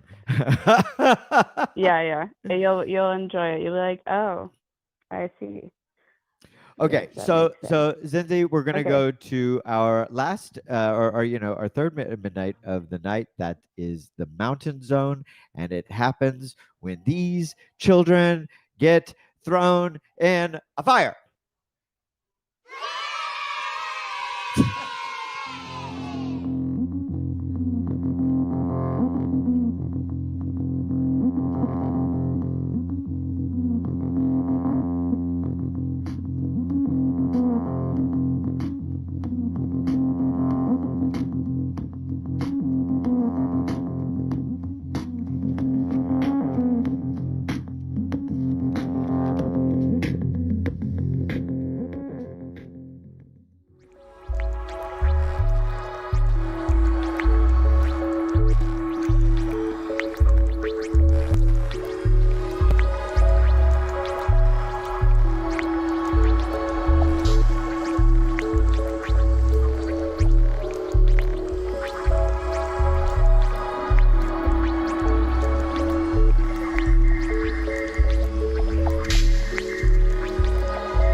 we're back. And we're on the line with Zinzi, who has just made a new, well, I have never heard of the telepathy tapes, and they just introduced me to it. So let's get into the telepathy tapes. I still can't get over you saying that you've never heard of it when I've I've never heard it. absolutely talked about it with you several times. But anyways, Oh, I've never paid attention to the yes, telepathy that. tape. That's Thank what I you. meant to say. Yep, I could tell. Yep. Anyways, Lindsay, please, let's talk about telepathy tapes. No, Yeah, and I mean, it just sort of gave me like a window into like the mystical side of like extreme dysfunction, and like helped me. What does that Like mean? I don't know, it really helped me in my cocoon phase, and I definitely you know, I'm a child of the late 80s, like 89. Like I didn't, you know, autism wasn't the same kind of buzzword back then. I yeah. definitely have sensory stuff going on, and the backbone of the show is that like non-speakers who have autism have been proven with the scientific method, even though science like poo-poos it, Yeah. to be able to communicate telepathically 100% of the time with every possible test. And I've had experiences entering the field too, as was my psychic, and so yeah. But it is a pure and total chaos over here, and we all need to. I need to sleep with these. That's totally It is. cool. It is chaos, but I love you guys so much, and please Thank you for take calling, it and from thank here you with for. the telepathy. I just want to say thank you so much The for bringing up the telepathy telepathy tapes in a way that Craig could hear, so we can talk about it. Yeah, I love you guys. Call I love me you, tomorrow Zinzi. when Thank you so need much to, for and calling. come to Ojai. Good night, Okay. too, Craig. Yes. Bye. You can- All right, talk to you soon. Love you. Bye. And that was Zinzi. And now you're back with us, which also means that the lines are open. lines are Please give us a call, open. 712. Please, I know that there are people watching who have listened to the telepathy tapes because I've talked about it with you in front of Craig, and he apparently doesn't remember. And I'm gonna keep. I poking also about this. realized Yeah. that this is a great possibility, and that I it's just fine. don't pick up on things fine. that I don't understand sometimes.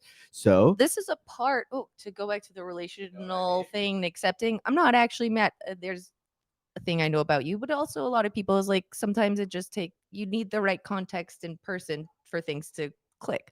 So I'm Well- just grateful that it came up in this way because it can we talk deeply about the impacted me. telepathy tapes?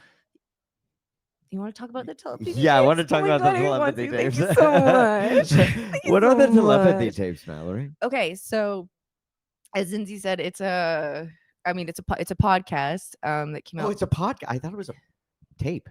No, it's a podcast that came out last year, and I think they're gonna try and make it into a documentary. And it's a study of non-speaking autistic kids who have a fairly, as Zinzi said, the study's like universal experience of being telepathic in some form. With other people? And with some it's just with like one person, like often like a mother. Some it's like with teachers, some have it more or not, but in these tapes it's come out where like all of these kids all over the world have spoken about this place, spoken about, so they're non-speaking.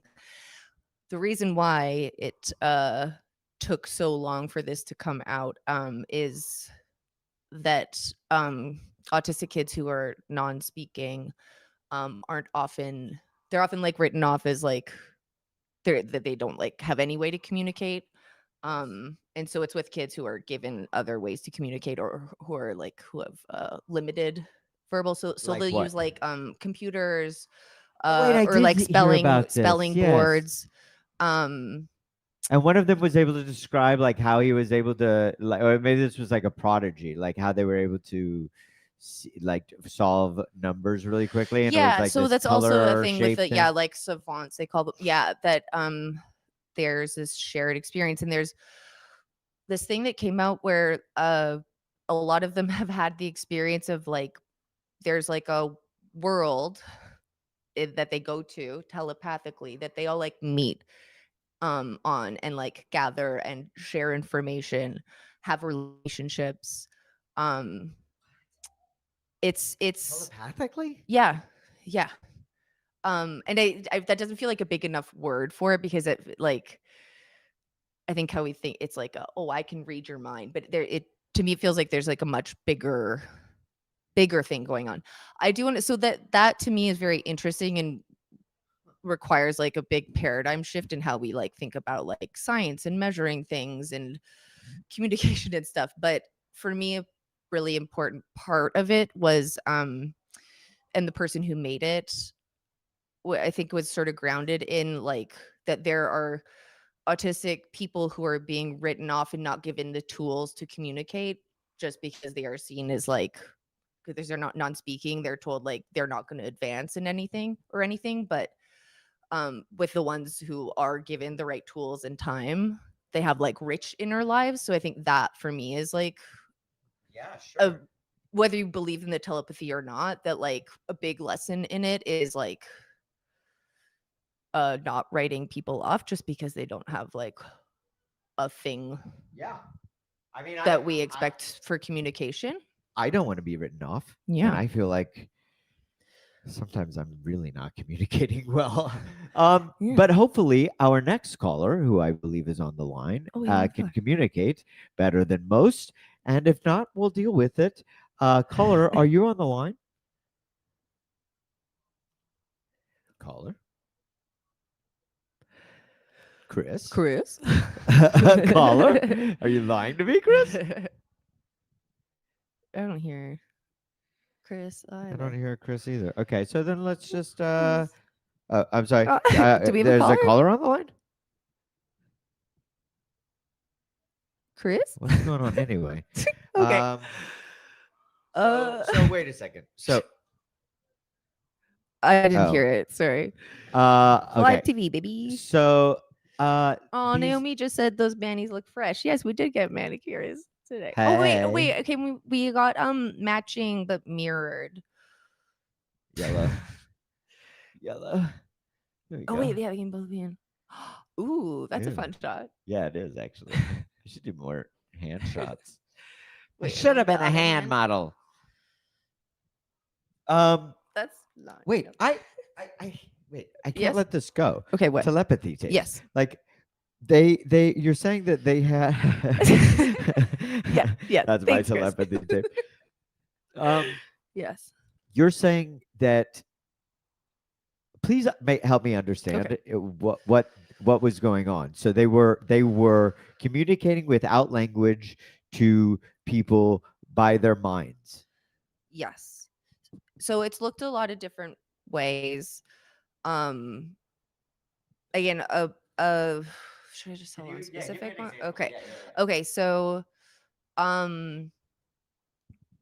there's like one I think this happened with several like mom and child where the mom, is thinking like can my kid read my mind? Just off of the things that they would say, and so they would test and would be in different rooms and like literally would be like think of a number and they would think for the number, like as basic as that. And so then how did they communicate the number that they were thinking? With like a spelling board or a computer or something to point at. Listen. I'm not saying that I'm skeptical No, and against. I think I'm trying to wrap my brain No, I around. think it's really fair to be skeptical, and that's a thing that and I'm not an expert on this, but the spelling Is there an expert out there? the spelling boards are I can't remember what the autistic like people like there's like an institution that sort of like deems things worthy or like good or not, and they've like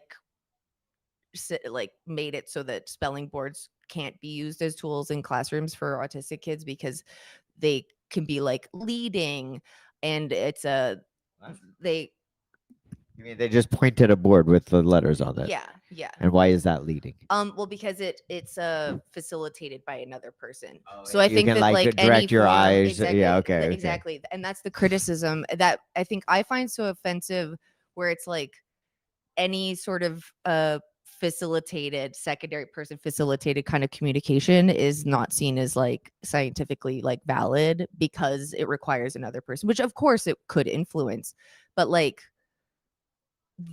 the idea that like Yeah, but to these be kids fair, should not be given tools to try just Of- because like of course they should. somebody else might be. But to you be know? fair, if we're talking about like scientific strict measures, it makes sense to me that like you have to take out any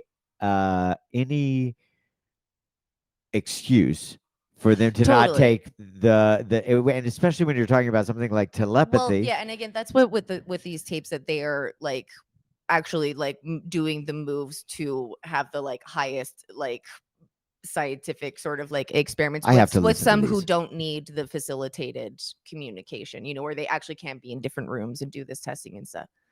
I have but to they're- watch these.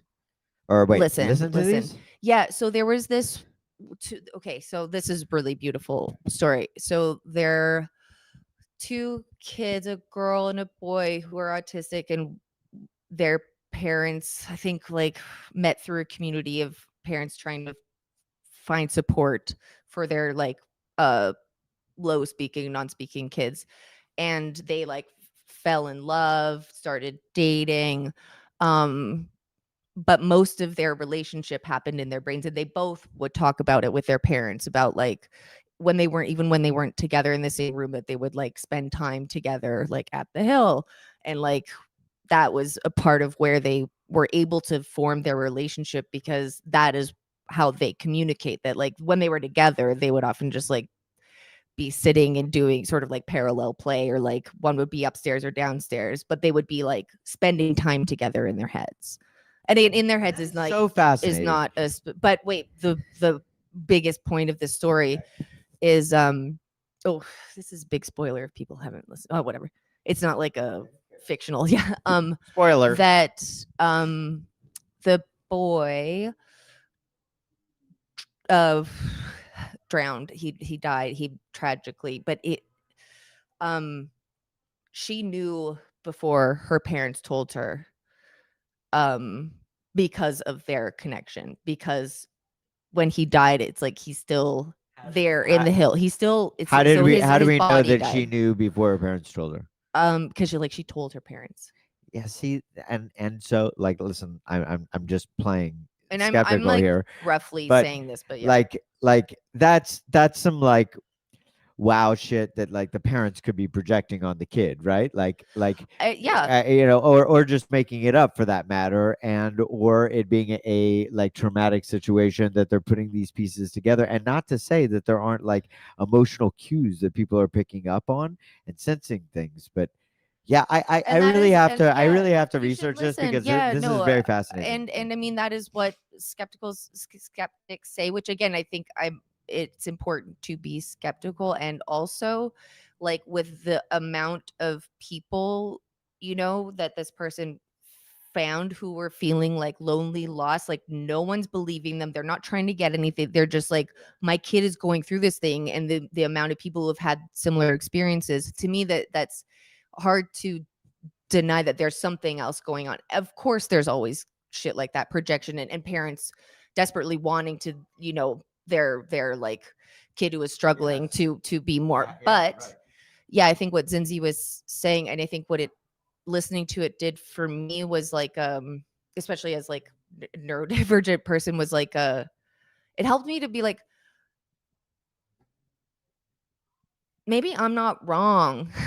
You know, like maybe yeah, that like maybe it's not something I have to explain away, or like constantly doubt myself, you know. And I think for me it was a really liberating thing to listen to, because yes, science is science, but I always had this like, there are immeasurable things that are real, you know, things like, again, intuition, things that can't be tested by science, that for me are I think are somebody so said real. it to me like, is a headache a real thing? Yes. Can you point at it? Like, no. Like, Yeah. like can you draw a But we picture all of a know, headache? yeah. And but it is like a physical thing. Like, Yeah. you can't get away from it. It's not something that you're making a choice to do, and it's a you know, it's a physical feeling. yet it's not supernatural, but like there's like you know what I mean, like the idea of a headache.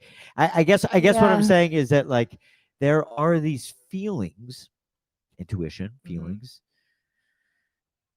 trauma. Uh, I don't want to dictate what the scenario was without knowing full details because it sounds like it's pretty inspirational to you, and it sounds like Well, it was and it's inspirational to Zinzi. But I would really love to know more well, because I'm and I think fascinated. and I think you should listen to it. And I think this goes back to sort of what we were talking about at the beginning, like the people being open to telepathy is it is a big ask, but It's a it's big ask. very in line with what we were talking about earlier, is like, okay, just because I don't understand it, like how can I be curious and try and learn more instead of immediately just explaining it away, and again, everything you're questioning is like very valid and real, but like some people won't even listen to it because they're like, no fucking way. And yeah, Look, I don't Chris know is joining anything. us. Hi. Well, Chris. when Chris joins us, there's I something to love be it. said. Chris, what's going on, Chris? Well, yeah, I'm just listening. I'm a science person. I'm a skeptic, but I'm also someone who's willing to. I think science gets used a lot of times of like, in all of this, like, well, if one little variable wasn't perfectly, tuned on this experiment, and then we throw the whole thing out, and I think that's what kind of maybe you're getting at, Mallory, of like, okay, well, Yeah, call it telepathy, call it whatever, but like there's something here. there's something happening. And I Yeah, think yeah. like true research is about like, okay, what are the questions that I still need to ask here? Like, and I don't even think it's good science to go, oh, it was telepathy was the. It's like continue to dig into whatever that is until we find like what is going on. Maybe it's picking up subtle things. Maybe it's like intuition, like Totally, Craig's saying. yeah. Maybe like, but it feels like there's something there. There's So, something, like, yeah. right? Like, yeah, that's Yeah, kind and of, Chris, yeah.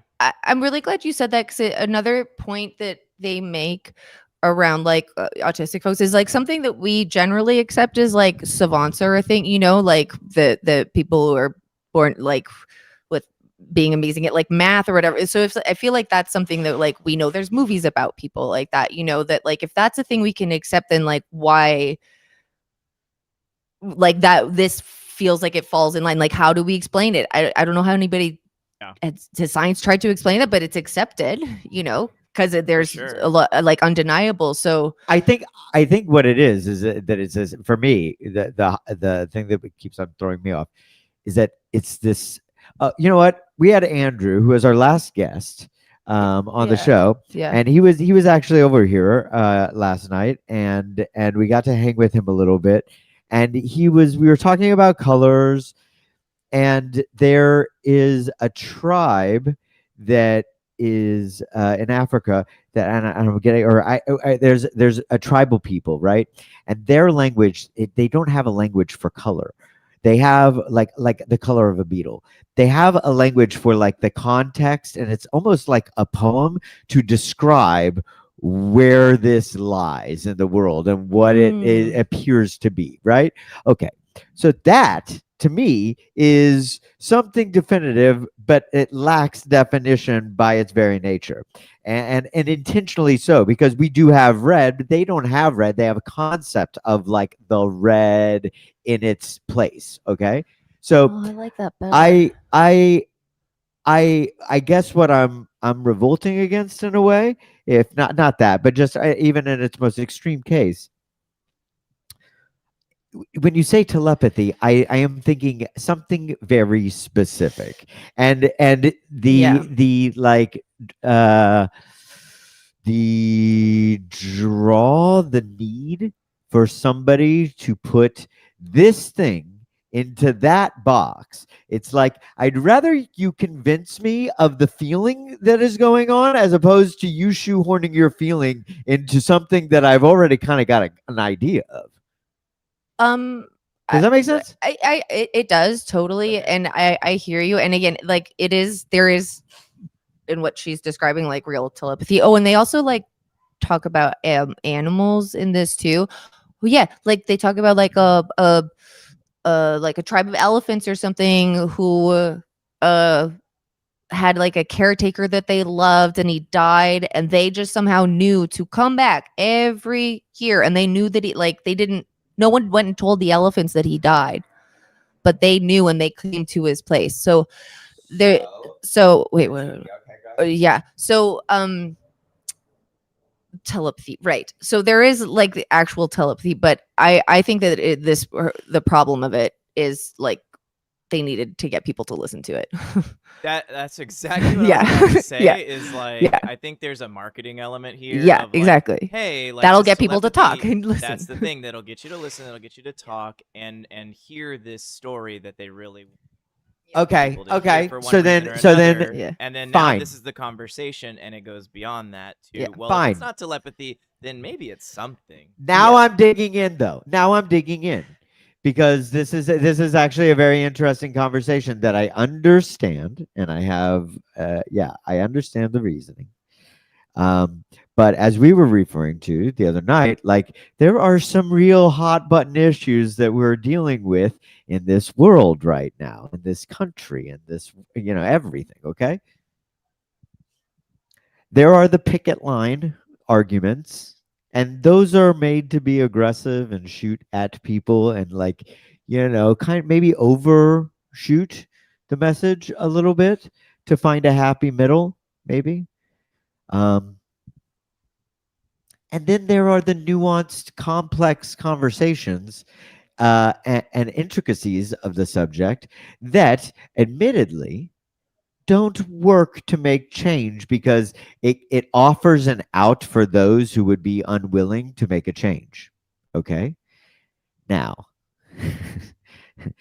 that struggle perpetuates itself by never having the nuanced conversation and complex The telepathy conversation. tapes is a nuanced conversation. I do Yeah, want to say that. And again, well, this is but where I might get, because you're But you said telepathy is a real thing, and I'm saying that I understand it as a very real thing, but definitively as a supernatural mind connection. And when you say that that somebody dies and somebody else was affected by it across the world, that might very well be, and that might very well be something that was very real. But that doesn't have to be telepathy to answer that question. In fact, maybe the answer is much more interesting. Does that make sense? Then, like, a mind connection. sure, but like in the tapes, like there are some examples of it literally being a mind connection, and like also like a way that some of them describe it is like seeing through somebody else's eyes, which is like that is fits in telepathy to me. I have to listen to it because Yes, you that do. sounds So Craig, that can I sounds insanely offer- impossible. Yeah, Can I offer like maybe a similar analogy? please. What about like this idea of folks? I mean, many cultures across history, this idea of like sleep ghosts or like these succubi or whatever, and then later we end up going like, oh, there's this thing called sleep paralysis. All these folks end up talking about having these The very similar exact same thing. experiences where there's like a figure in the corner, and some Yeah. folks, depending on your cultural context and all of Mhm. this, they were alien abductions, or maybe they were spirits, or maybe they were monsters, or Mhm. whatever it was. But so many of these folks had this similar like extra worldly experience, and for a long time, like the way we understood it was wrapped in these very kind of folklore-y language.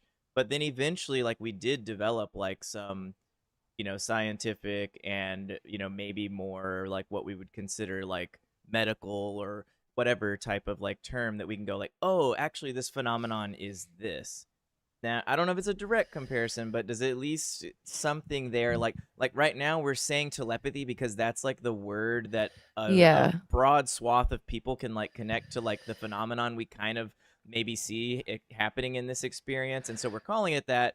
But I haven't actually listened to the thing, but I understand and I've read about it some. And what Mallory's saying is that there is a more nuanced conversation. Yeah, about and the what's person happening. who makes it does make that does go into this, that it's like bigger, deeper, more nuanced, and that again, I think marketing is a fucking thing, and that some of it does look like telepathy the way that we think of it in like a magical way.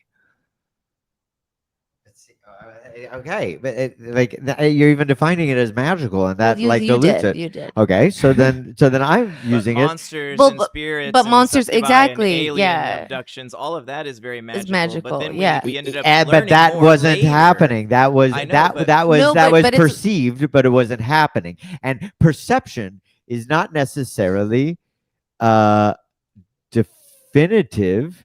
It could be definitive, but what I'm saying is, okay, to back up, what I'm saying is that these phenomenon, why not explain them with a poem as opposed to a word that is not explaining it?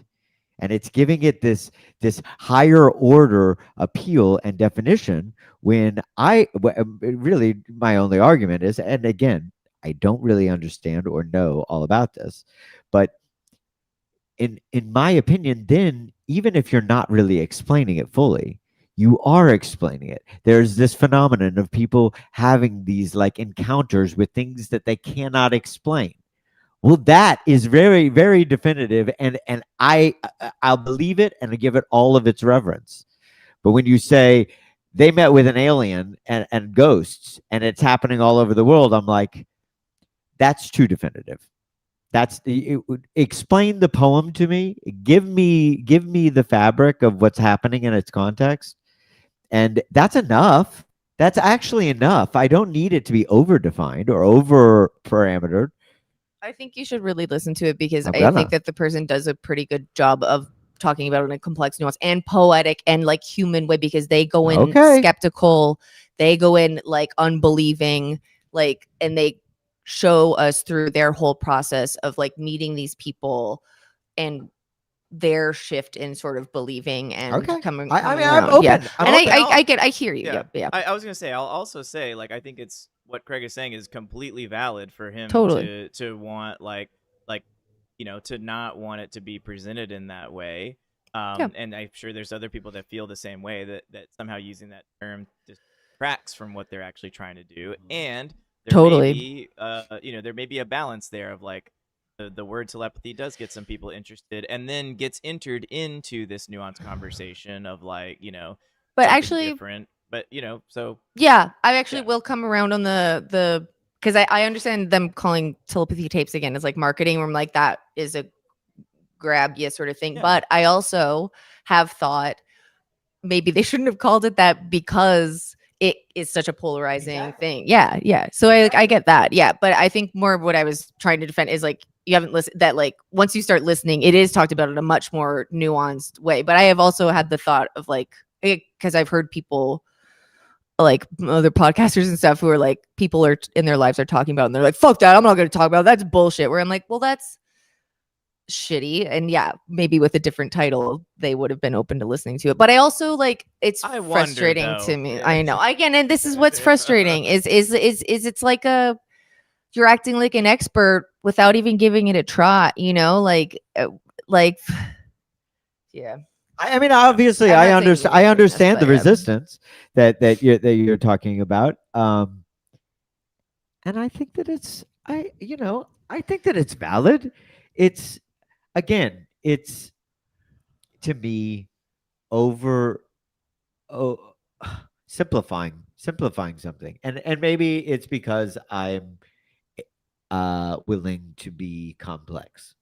And so there's something to say for the reasoning for it to not be simple, and people needing it Well, to be and then simple, I think or if wanting it to be simple. then like, to me, the people won't listen to it because of the word telepathy. It's like, then you're wanting to live in a too simple of a world, like for like, it's like, if you want to be complex, then that I feel like goes along with maybe challenging yourself to open up to like learning about something that like you won't understand. Yeah, well, okay. See, that's where I take some like, because okay, I feel like I have given, let's just step back from telepathy. I have given like my full resolve into believing or to searching for any proof of supernatural things, right? Like I wanted to be a believer more than anything for most of my life. So much so that I would even fabricate it to not only to other people, but to myself. And when I realized that I was kind of lying to myself for no good reason, and these supernatural things, the ones that I could closest call the truth, right? Those things that really couldn't be explained. Those things were much more complex and interesting than something like that, and still not answerable. And I can understand why somebody would call it telepathy. Like I have felt something in a moment. I have had when somebody left my, like a significant thing happens and an earthquake literally happened all over the city. I mean, coincidental, yes, but like it felt supernatural to me. It led to more affirming things that were going on. Now I could sell that to somebody as like something very definitive, or I could say like, I don't know, and live inside of that magic just the same, or unanswerable thing without answering something that I can't answer. Like in a sense, when you say telepathy, well, I know for a fact that telepathy can't be proven. It hasn't been proven in any rigorous study, scientific study that would be measured and up, peer reviewed. They have time and time again failed any iota. And that is exactly what the telepathy tapes is working to do. And listen, up until this moment in time, then let's just say that they have. Up until this moment in time, it has never been done before, and there's a real consistent path there. So what I say is like, it's a weird thing to try to bust that like thing that you're experiencing into. You're making it more difficult than it needs to be. Again, in my opinion. I definitely hear you, and again, I think that's why I made a point to bring in that, like, yeah, again, the title obviously raises a lot of knee-jerk things across the board, but when you listen to it, it's not just about proving telepathy. Again, they're trying to do that because there are so many skeptics and scientists, and it's like so that these kids can get more resources. But it's also this person, again, for me, it's like trying to that's anti-scientific, though. You cannot go into a study saying that you are going to prove this thing. Instead, you would say, these things are happening. I'm trying to prove what that is. You don't go in with some sort of bias and say, like, this is what we're trying to prove. No, they're not. It's okay. They're trying to prove for these families and kids that they are able to communicate in ways that are fine. not. Yeah. So let's prove what is happening, as opposed to trying to prove that it is this thing that would break the mold, that would break like the logic. And again, I understand the merit of like coming up with something so impactful and shaking the system and saying like, wow, this new thing or this thing that you thought was impossible, it's so fucking possible, and now we're proving that. Okay. Sure. And again, this feels tricky to be talking about because I've listened to it and you haven't, and I think that's a part of why I'm feeling a bit defensive, because there's understandably a lot of assumptions you're making based on my broad sort of way. Again, that's why it's like this can't be a fully fleshed out conversation because I'm the only one who's listened to it.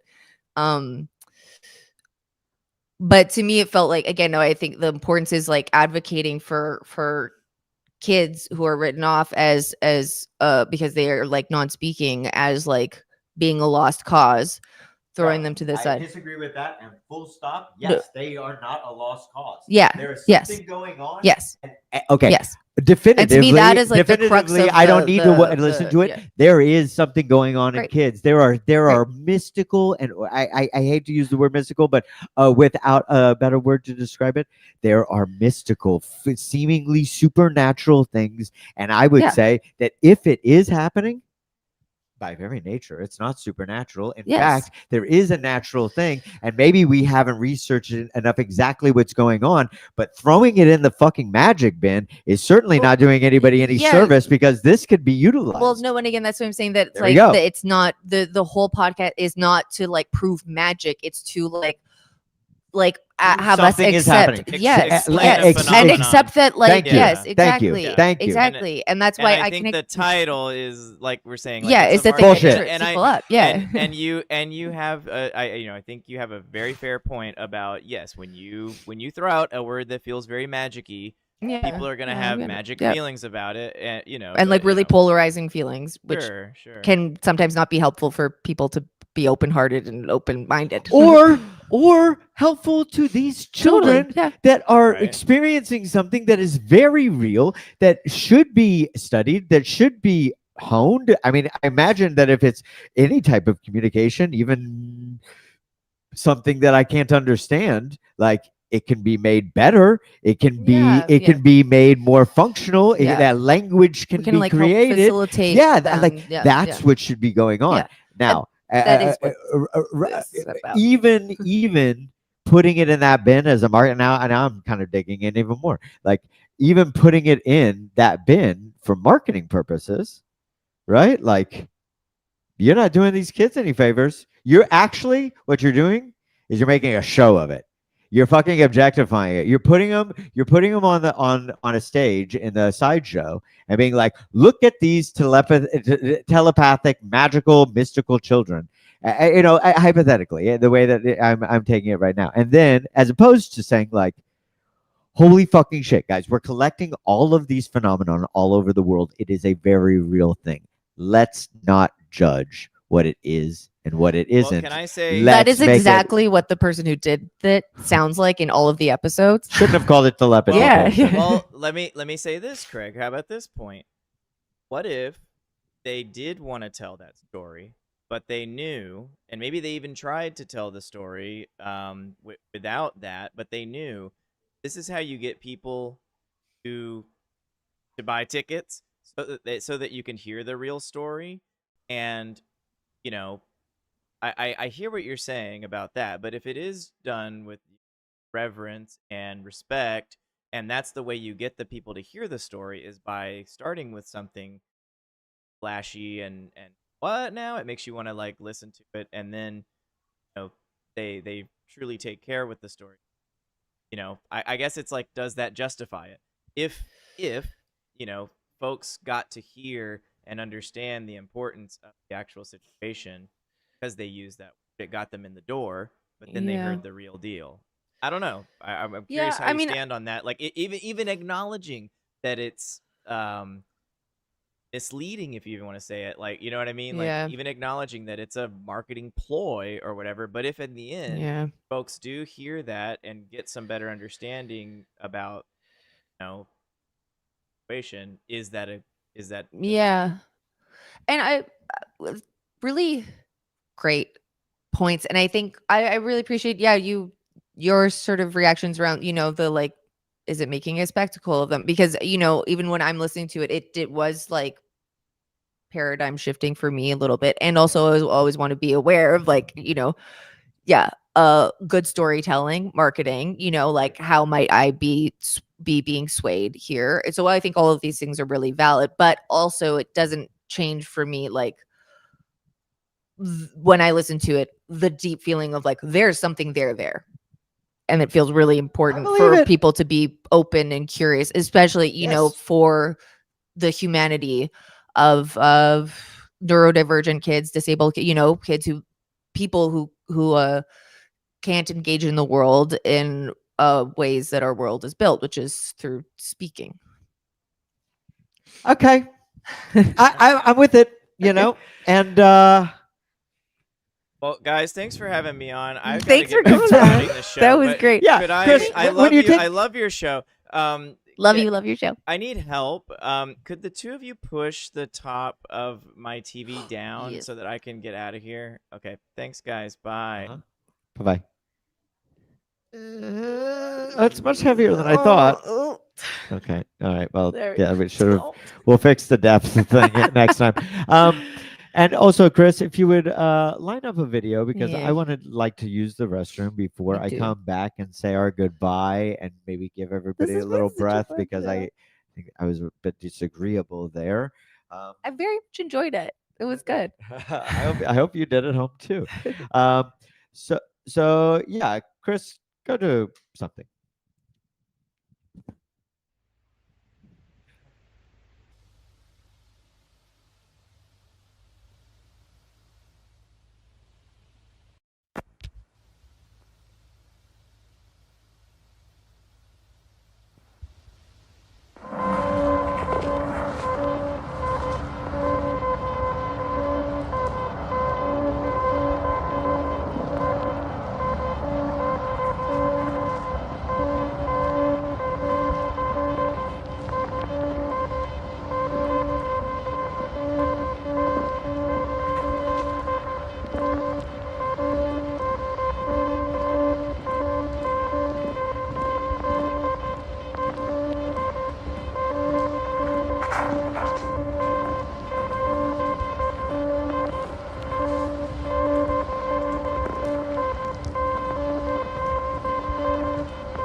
Watermelon is such a delight.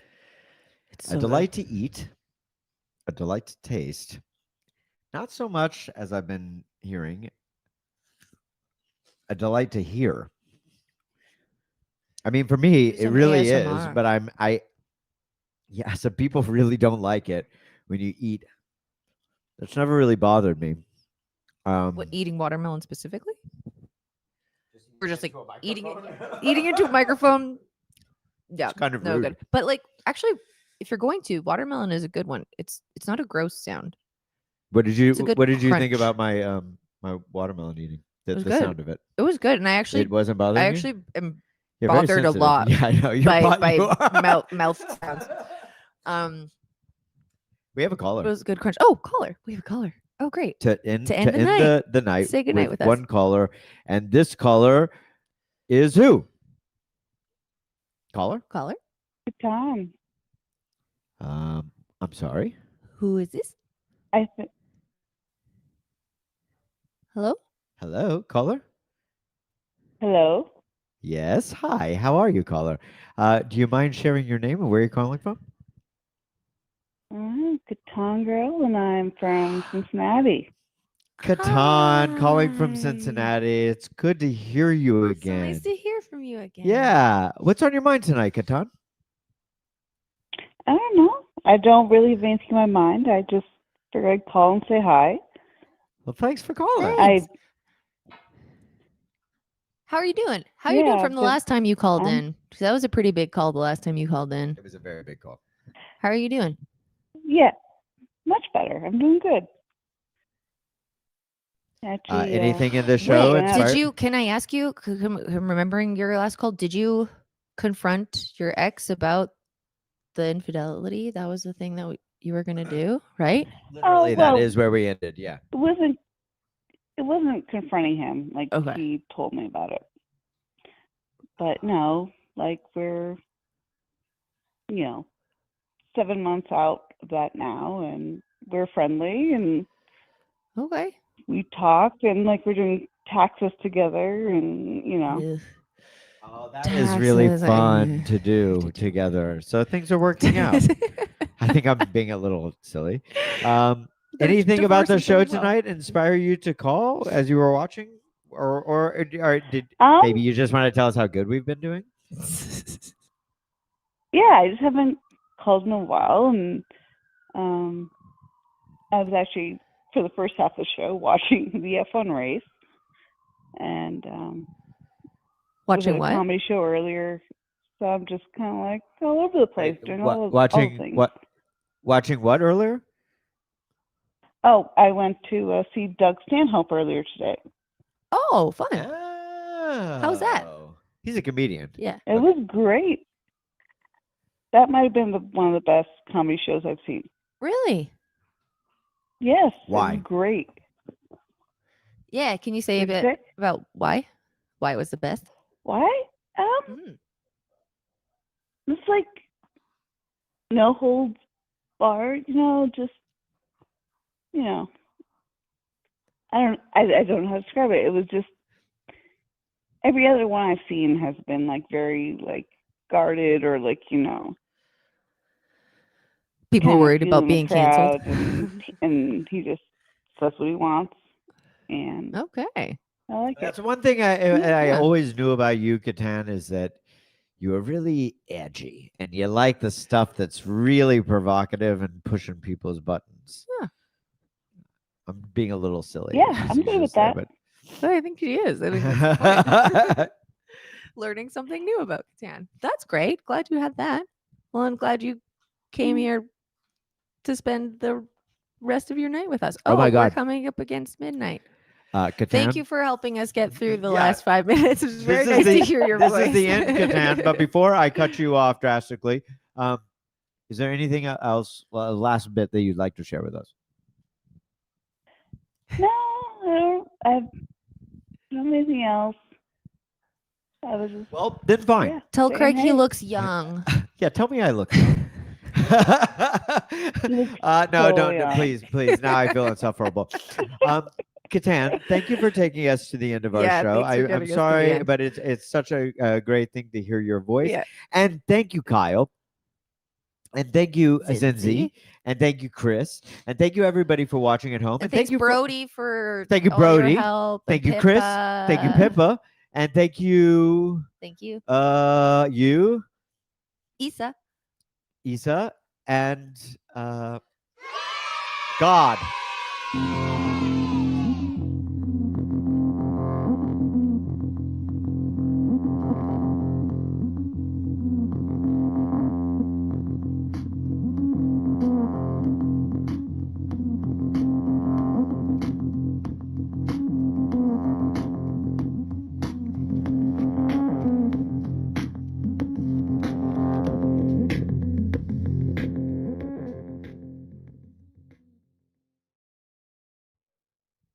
This is my microphone. No, Hands off. sorry. Well, that was a great show That was and so a great fun. reunion. It's so nice. Oh, It's so Mike's nice to be touching. here with you. And Come to the Discord. come to the Discord. We do have a Discord server. If you haven't joined it, join it. And Someone you will have, put the link. get over in- there right now. We're going to do a little bit of There's an after links party over everywhere. there. And it's going to be crazy, sexy, cool. Oh, Roll them credits okay. that you spend so much time making. And again, underscore, Pippa, Brody, Chris, everybody. Ah. Roll the credits. You're making me look dumb. Chris, how's the sign? Roll the credits.